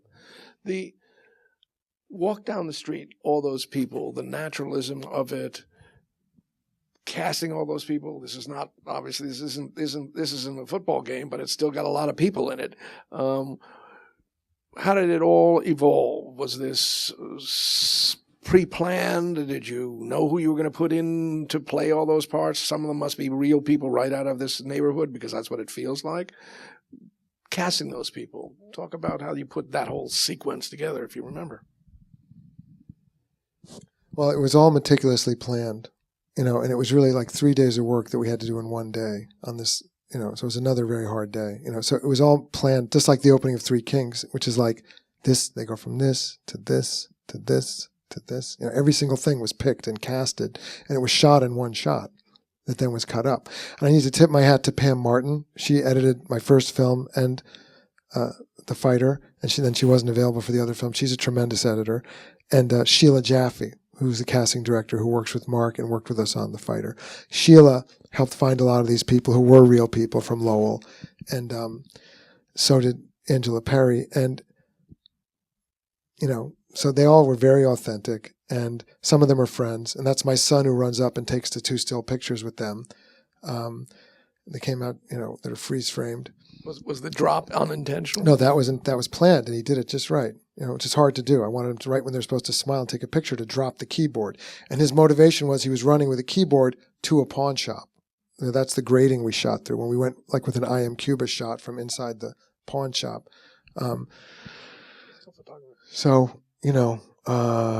Then he dropped it just right. It's not hard and easy to do, to drop something right when the picture's being taken. Now, would you have met all the people who were in this sequence? Yeah. Would you have met them before you started shooting? Do you do some of them. I think I met about half of them.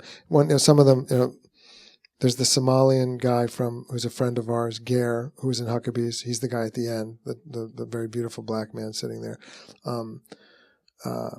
There's some people we know and some that we didn't, some that we cast and we didn't see till the day.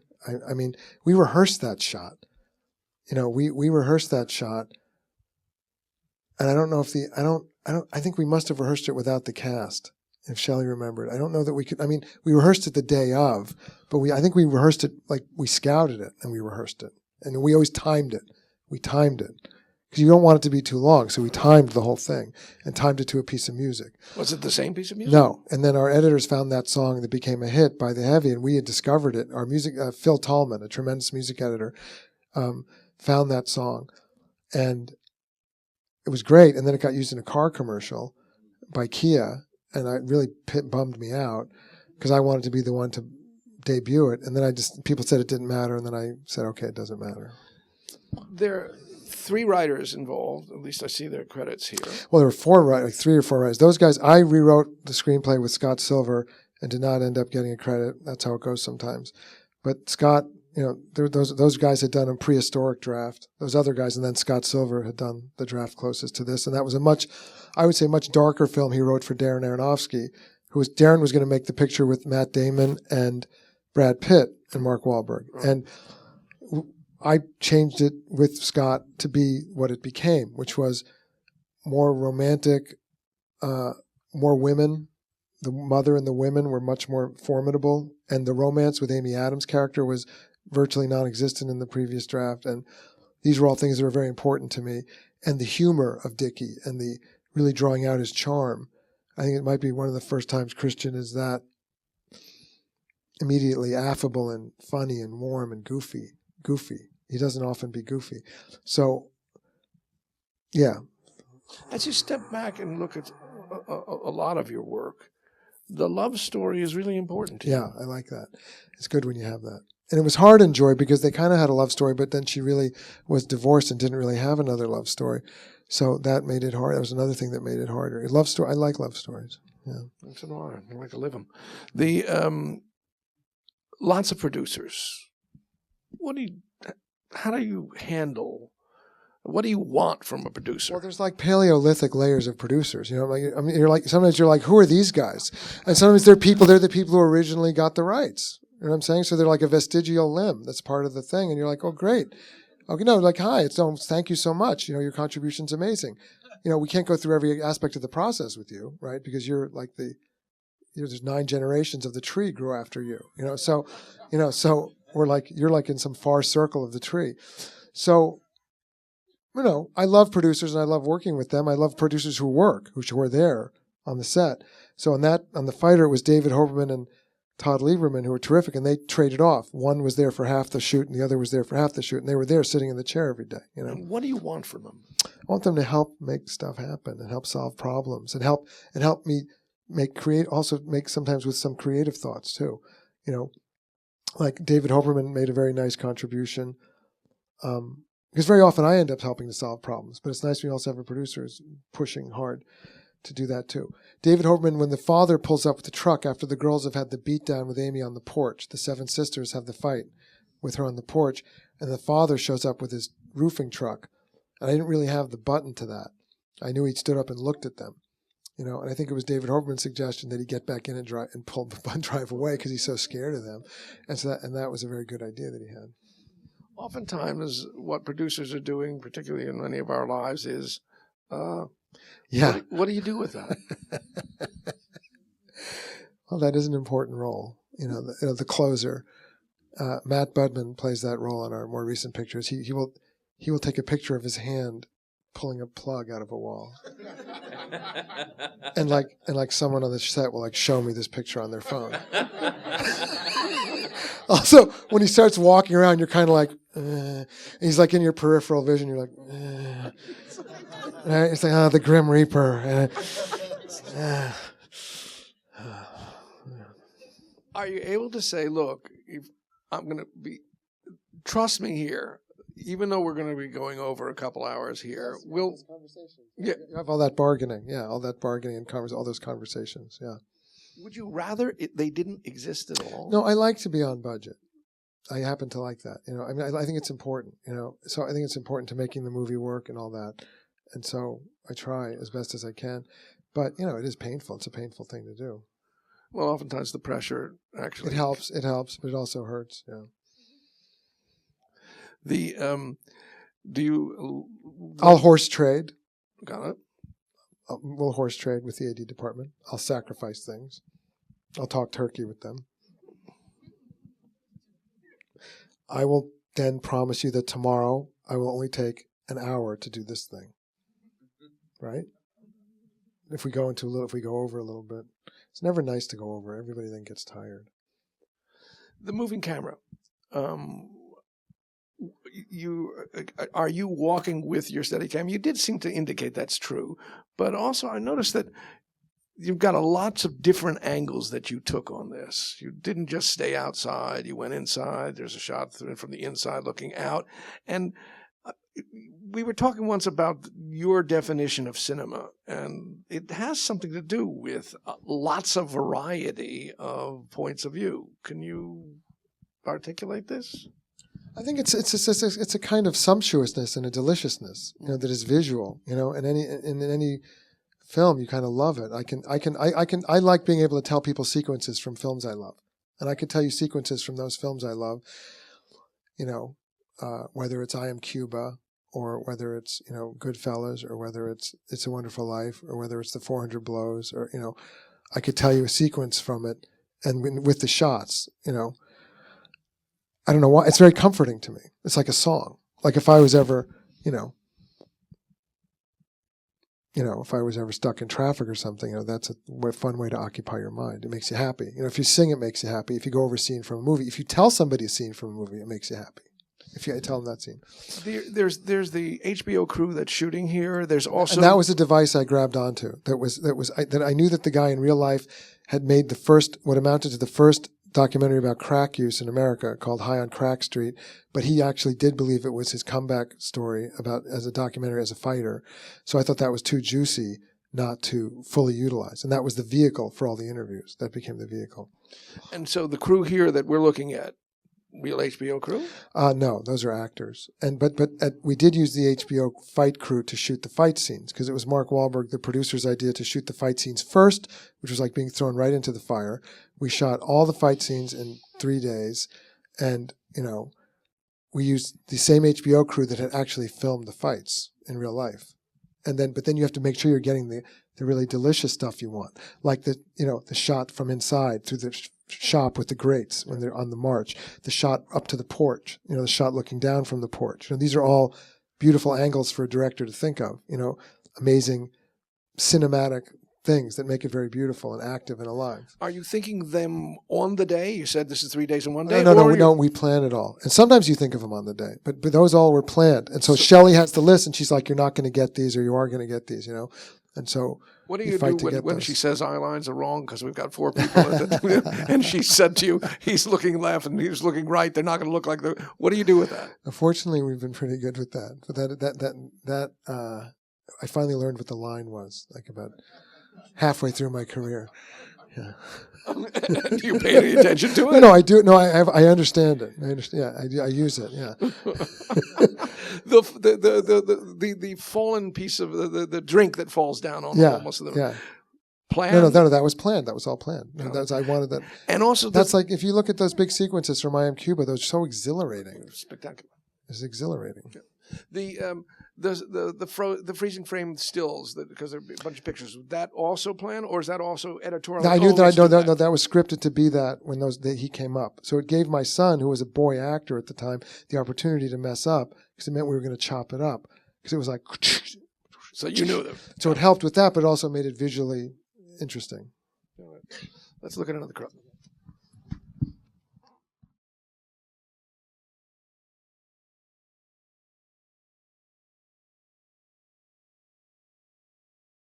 Let's talk about 2 camera moves here. The very last one we just saw, which is that move around, and also when Nicky first comes into the training facility, where you're behind him and then you moved around to get to his face.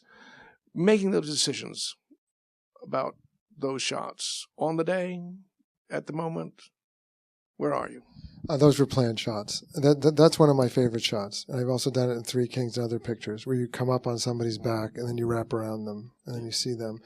I don't know why. I think that when you make a movie, it's the opportunity for you to see life like through a child's eye or like new for the first time. It somehow becomes magical and different. And if you feel the love and connection to that, then you're making a movie because that's a special thing. You're showing somebody a vision of life. So that's how it should feel. Every shot, you should try to imagine feeling it that way. Like if you're a kid telling your parents something that happened and you're feeling every single bit of it. So it's also then discovery. I mean, you're using the camera to reveal, to discover, as distinguished from here it is in front of you, here it is over here. It seems both of those shots are reveal shots in a way. And this is another braiding piece, like the thing that we did in American Hustle, where you go into the backstory. So we had to very economically tell the story of who was this guy? What are we walking into? We're walking into a situation where this guy used to be a champion, but now he's older and he's a crackhead, but the mother still worships him. So how do you tell all that story without stopping the movie?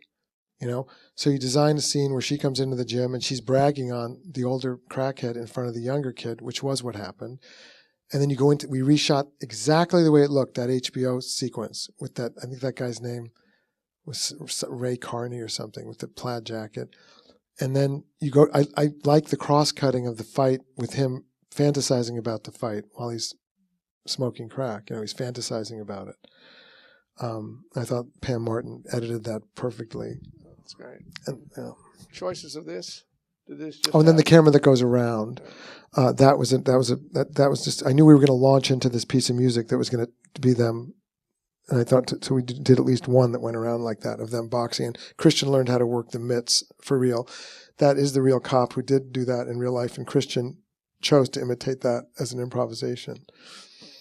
And how does that work with you in terms of the improvisation at the moments? Are you pushing for that to happen? Because oftentimes one of the things we feel, I think, as an audience is the reality and naturalism of the performances. Oftentimes, therefore, feeling like it isn't scripted, which of course it is.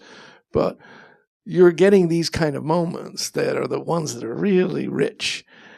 How do you get your performers to sort of get comfortable with those possibilities? What are you saying? I just think that I told him that that scene is about two teams, right? The two opposing teams in Mickey's corner. So Christian and the mother are in one team, and the other team is the cop, and Mickey. And so the basic dynamic of the scene is him ridiculing the cop, making fun of the cop. And, with a great actor, you trust them, and then, they're going to embroider that. And if it's not too much or it's great, it's a brilliant inspiration. I would say it happens maybe 20 to 10% of the time, but it's very beautiful when it happens.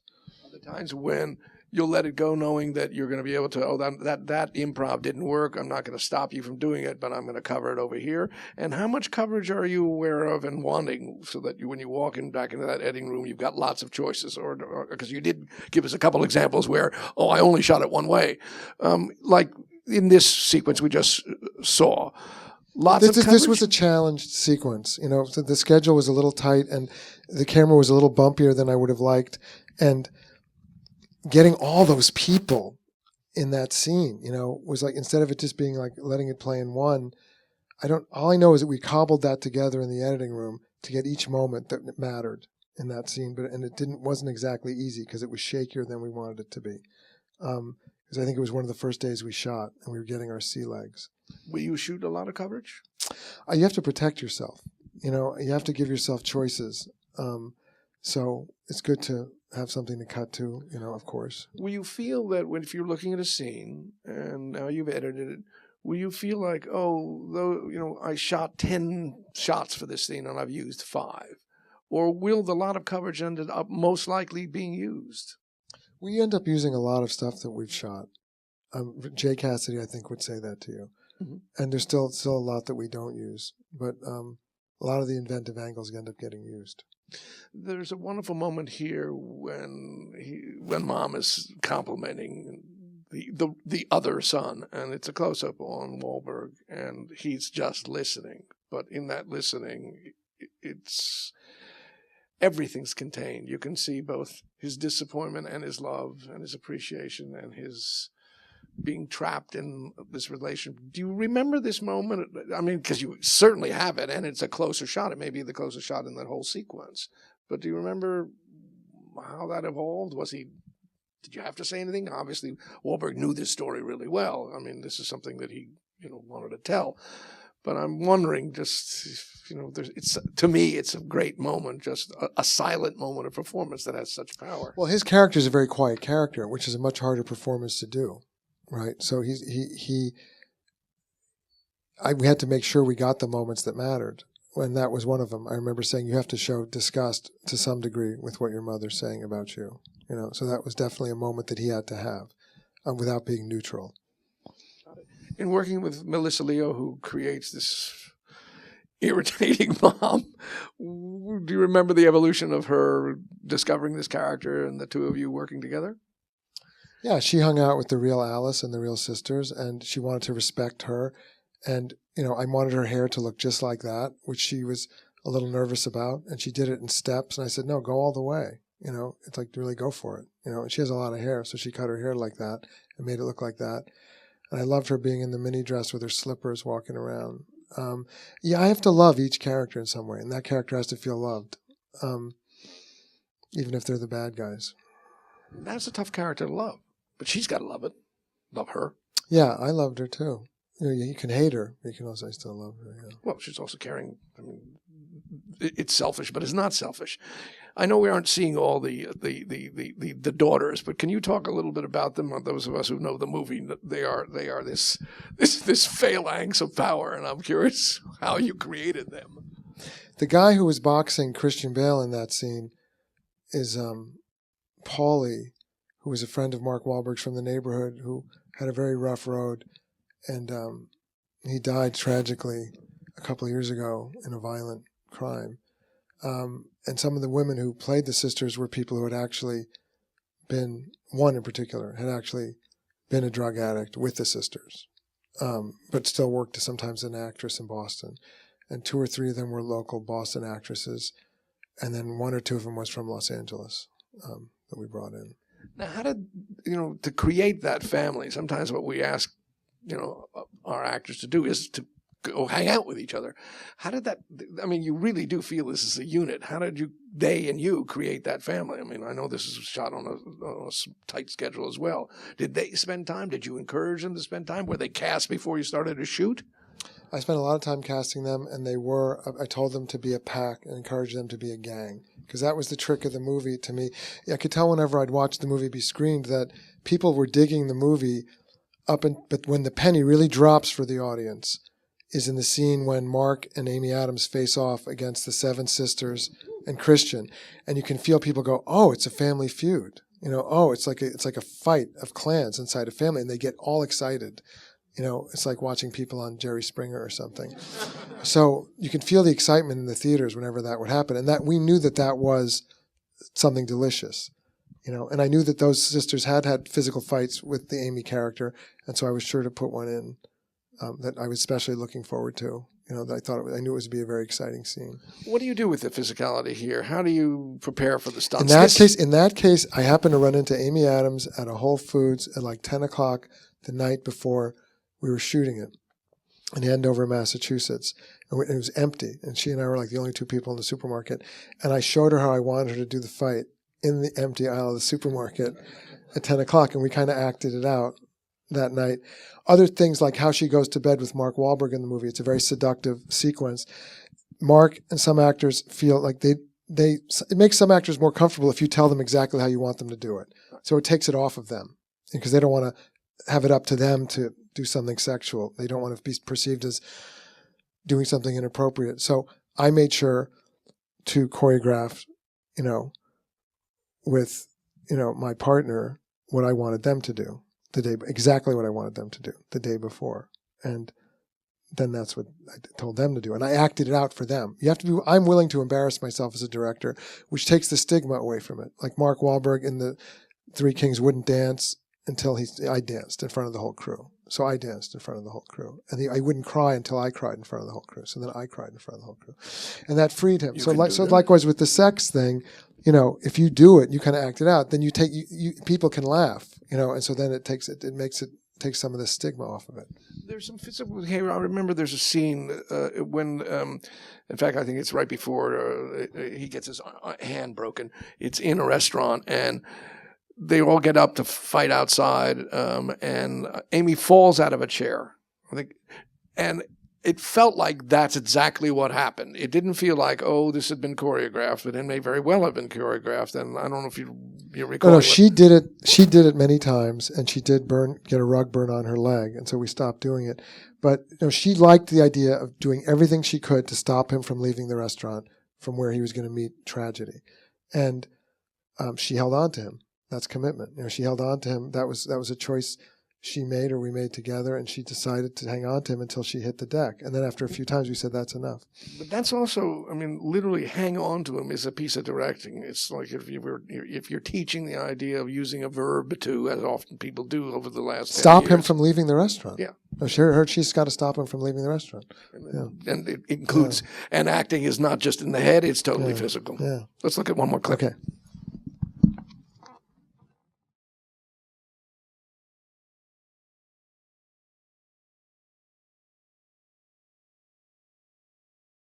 I like the energy of it, and at that time there had only been one Gulf War, and it was a rather radical idea to make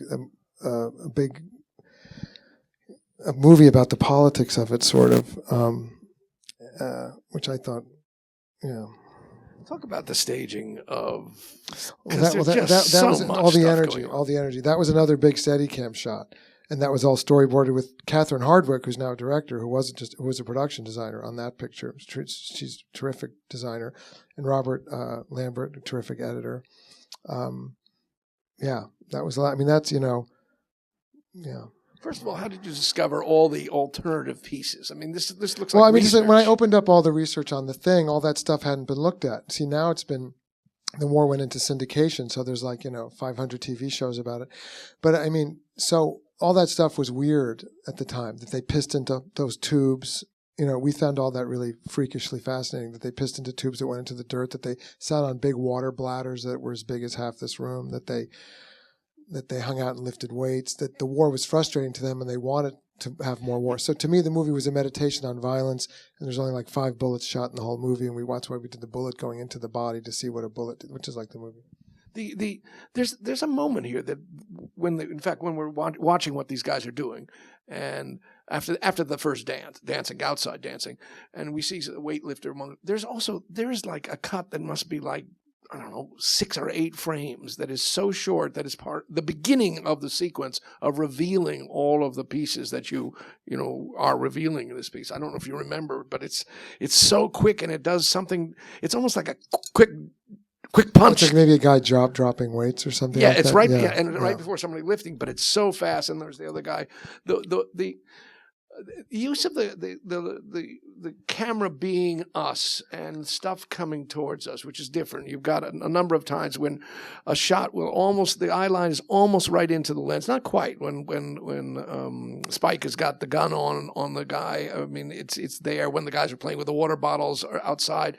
We had to use a macro lens for some of that, a macro lens that would get that close to the little cartoon they handed out to the prisoners that explained to them what they would get if they surrendered. So that was a macro lens, and the macro lens was down low when the guy had the map and all that stuff. And there's things in there that I would do differently in terms of performance and flow. I can see my age in that in some of that direction. What would you do differently? I just think some of the storytelling and some of the characterizations could be more alive and more and richer in some ways. Clooney's character in particular, I think I could have done more with. But these are, you're always playing Monday morning quarterback with many of your things, especially something that's from a long time ago. But the thing that was most, and the storytelling, sort of the exposition of the story, and Nora Dunn, some of that feels a little, I would want to sand that down or somehow get it to feel something about it that I would like the performance to feel a little different. I don't know how to say it. Let's talk about the camera moves, because there's so many of them here. Yeah. There are whip pans going back and forth. That's what that was for me. I'd made 2 films that were about people in houses pretty much. I made my first film, which was about 2 people in a house, and my second film was basically a few people in a few houses. So I wanted to do this big landscape of a film and to be very aggressive cinematically about it, and that's what that picture was about for me. Were you talking to your camera operators and saying, find stuff? That was choreographed, and we did it many times. Larry McConkey was the Steadicam operator, and he did it many times as one shot. It was like all charted out. Catherine Hardwick, the production designer, made it a whole thing. There's this, there's the water, there's this, and so we always went through, and everybody acted it every time. And when you were inside, when they're starting dancing inside the tent and all the activity that's going on in there, are you multiple cameras? I don't remember. I think there might have been 2 cameras, but I know that there were key things that were all storyboarded, which are all those moments of them screaming and all the things they're doing in there, all those things with the haircut and all that stuff was storyboarded. And but it's still mostly the energy of these guys who had not gotten to fight a war. This is a movie about guys who didn't get to fight a war, who wanted to fight a war. And it was about them dehumanizing the enemy. And people at Warner Brothers said they thought the script was racist. And I said, no, that's their journey of the characters, because the enemy is inhuman to them. And it's just they can use all these epithets, like these insults. And but by the end of the movie, they've become friends and they have faces, you know. And now we've evolved to a completely different time. Sure. You know, when you think of what happened in the time between, I mean, because I met George Bush before he became the nominee for president in 99, and I told him I was editing a movie that was going to question what his father had done in Iraq, and he immediately said, "Well, I think maybe we're going to have to go back and finish the job." And I didn't expect him to say that. And I think he personally felt that he wanted to do that. Sure. Yeah. The things like the staging the scene with the map in the ass, and Yeah, that was it. I remember Spike Jones saying to me, "Wow, David, that's commitment," because nobody would touch the thing, right? And so nobody could show him how it had to happen. So they called the medic in. Not even the prop department would touch it. So this medic came in. I was like, the medic was doing this thing, and then we were losing the light, of course, like always, you know. So they called it tragic hour, not magic hour, tragic hour, because it's like it's beautiful, but it's ending. It's tragic. So, you know, I just go just like this, Spike. You just go like this, and they go, just get it back in there, sir. You okay with this? Okay, bang. Okay, just like this. You're going to pull it out like this. Okay, and Spike goes, "Wow, that's commitment." That I did that myself. I just wanted to get the shot, you know, before the day was over. how about the All the storytelling to me is so. how about so the foreign. actor who's That guy got recast. We did a test. We did He it. We still did is. it. We did a test with a very different guy who was more hirsute. And when we showed the camera test, you know, the reaction from the crew, because we would look at the test together. This film, here's the thing I should say about this film. This film was shot before the digital explosion happened. So we did all these things visually that we tried to do that Oliver Stone had done some of, but hadn't been done a lot of, where we shot reversal ectochrome, which is a regular stock for shooting camera still pictures, not for shooting movies, and bleach bypass, which is where you leave a layer of silver nitrate on the film, which gives it that blown out look. Now you can do it on your phone.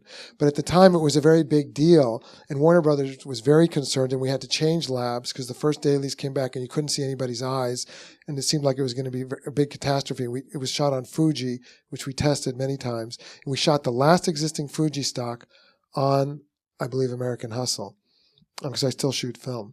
So there's just something about it that I find beautiful and unpredictable. So you actually were thinking in advance about It was this all a big visual experiment to me. The whole film was a huge visual dare to try to be as visual as we could. When they went down the rabbit hole, it became reversal ectochrome. When they go into this other world where they're just trying to rip off some stuff. Because in those days after that short war, there was a lot of pillaging, you know, from Kuwait of Mercedes-Benzes, and there was all this gold. There was all these $35 million in gold bars that were missing. So this was a speculation on what had happened to it. John Ridley had written the original script, and I rewrote it. when you got all these specific things in a storyboard, like the guy that jumps up into the frame, and Right. so in the That was a very specific idea that you had to get in a very specific way. and yeah. a specific person that you have to cast. So I mean, this is there. What looks like, oh, we were just telling everybody to celebrate and I'm shooting, is in fact No, that could never be.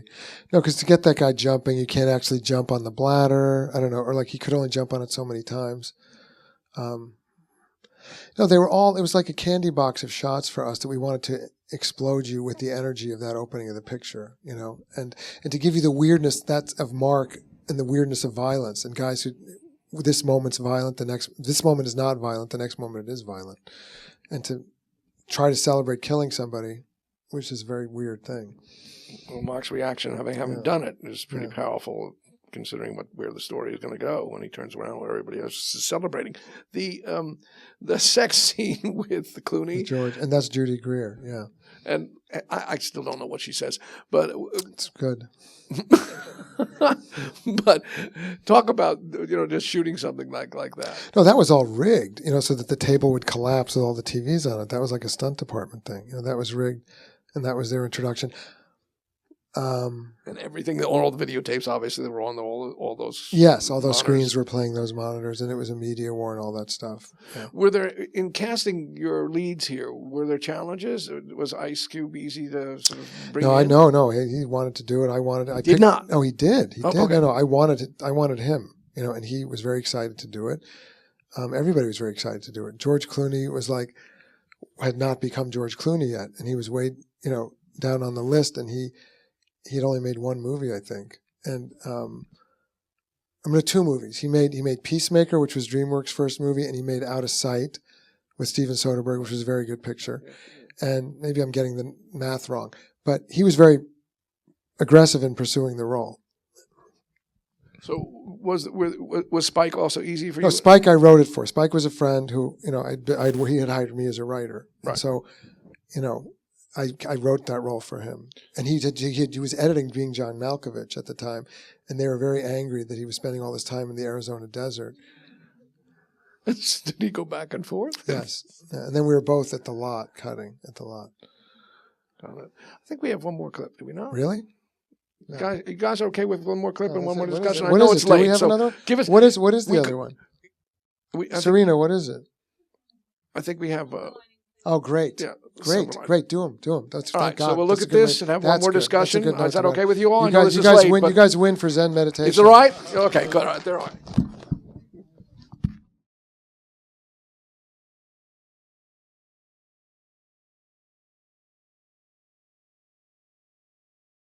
Speaking of houses, that's a real house, right? Yeah, that's a Philadelphia house that has those stone porches. And you decided not to build because that means everything's tight. Yeah. That's how we did The Fighter. So that's how we did that picture.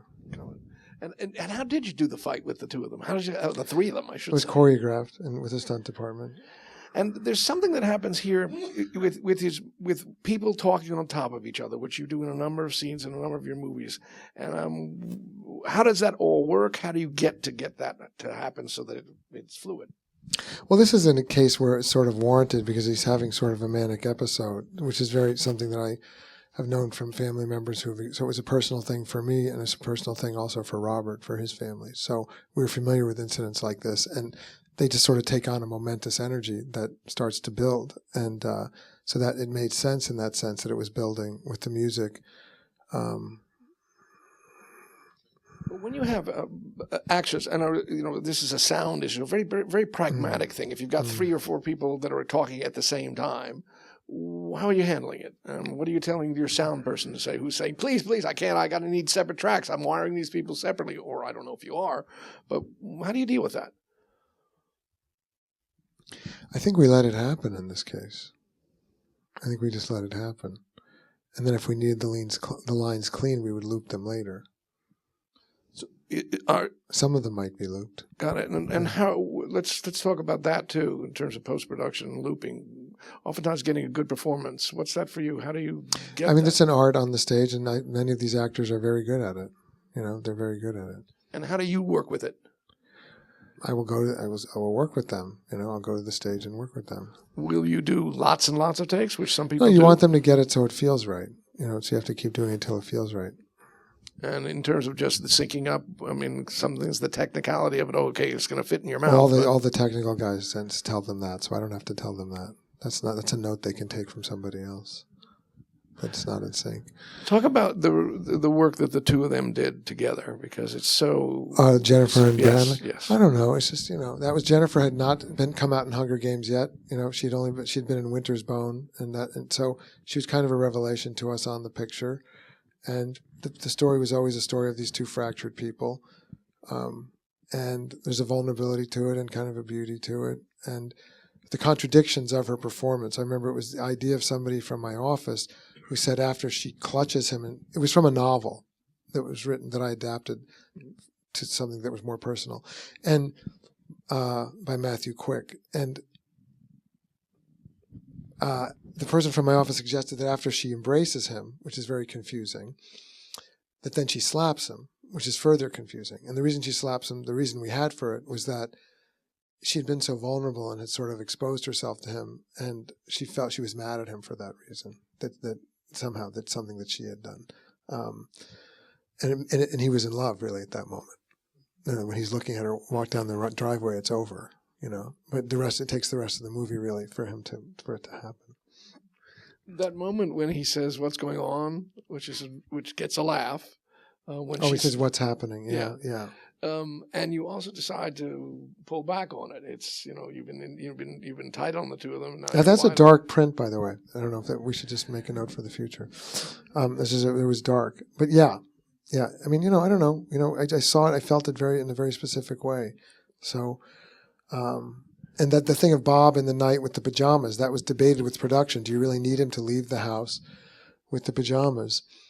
Do you really need that? And I said, yes, I did, because I thought it added a layer of chaos to everything. And that's my son who comes to the door. And it was nice for him to be on the outside of an incident instead of inside of it. And it was just great for Robert to be chasing that guy. And that's whenever any family who knows these issues, and a lot of people still come up to me and tell me that the movie was very helpful to them and their families because they live with this stuff in private and they didn't have anybody to talk to about it.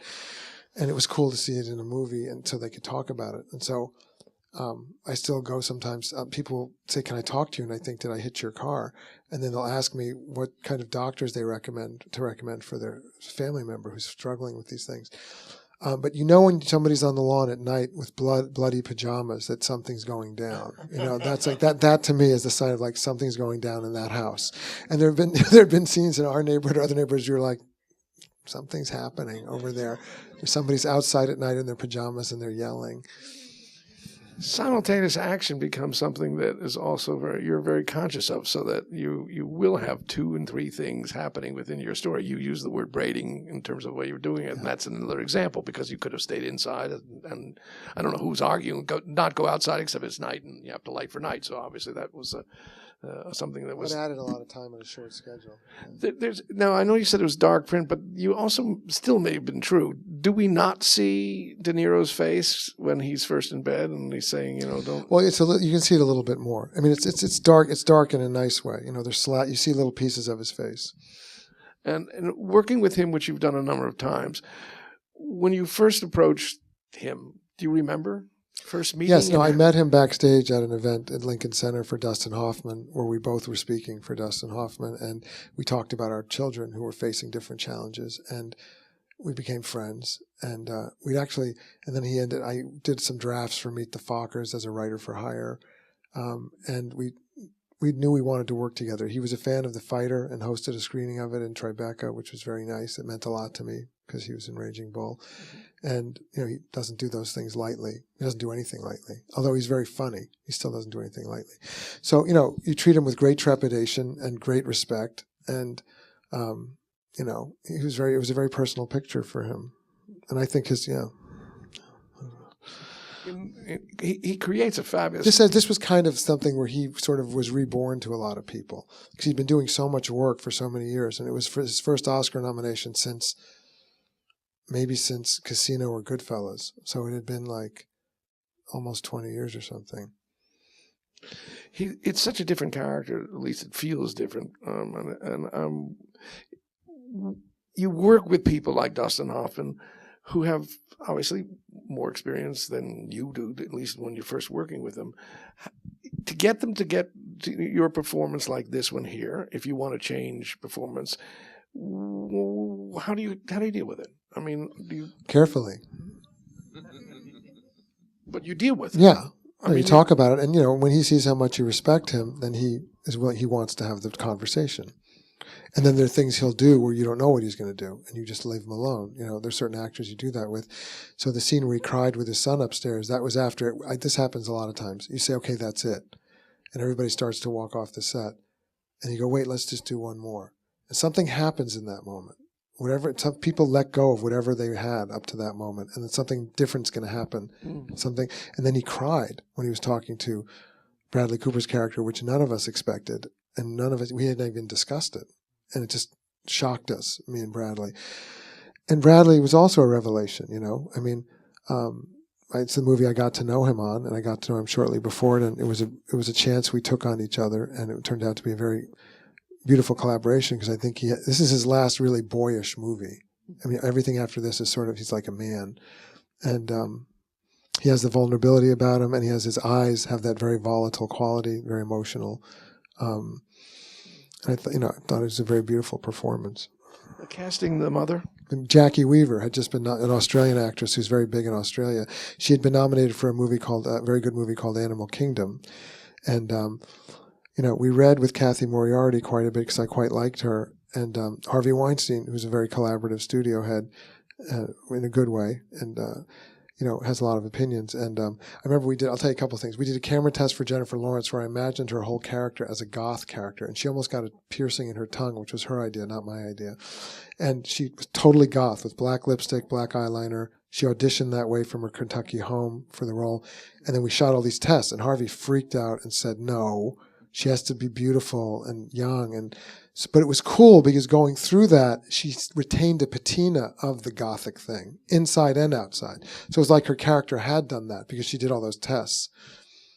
I can't remember what I was telling you before that. We were talking about the mom and casting. Oh, Jackie Weaver is just so tremendous, and she got nominated because she really holds the screen in a very beautiful way, very quietly, as Mark Wahlberg did. She's very quiet in many scenes, but anytime you cut to her, there's so much happening in her. She's so present and specific in her emotions, and was such a joy and so grateful to be there and so present and really believing in what she was doing that it shows all over her performance. If you reflect on your role as a director now and consider what you've learned, which is, I'm sure, a lot, what are some of the things that are different for you now from the time when you were starting out doing spanking? What's different besides your own maturity and your own growth? But as a director, what do you feel? I now know this. I know if I'd walked into that scene, just as you said, or you're looking at the opening here of The Three Kings and thinking, oh, I would do this differently. What's shifted for you? Either, for example, in pre-production, are there things that you would now do differently that you hadn't done before?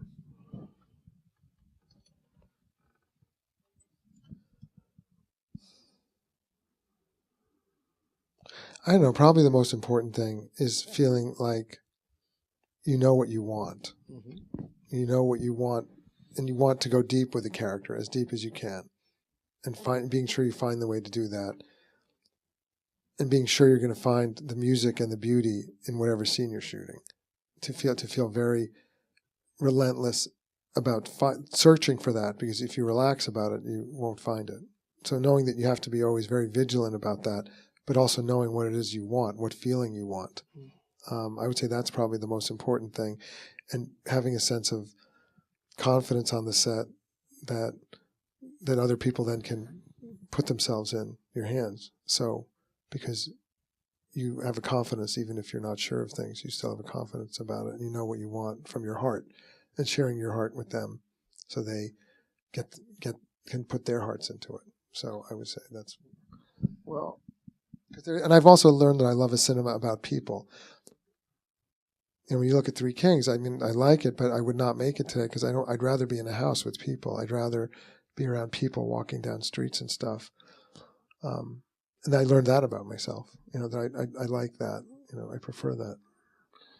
Well, I want to say on behalf of all of us, thank you for being who you are. Thank you for sharing your heart. Thank you for spending this time with us. I've got a whole bunch of notes I have to write down so I know how to apply what I've just learned. Thank you, David. Thank you, Jeremy. Thank you. Thank you guys for listening. Thank you guys. Thanks.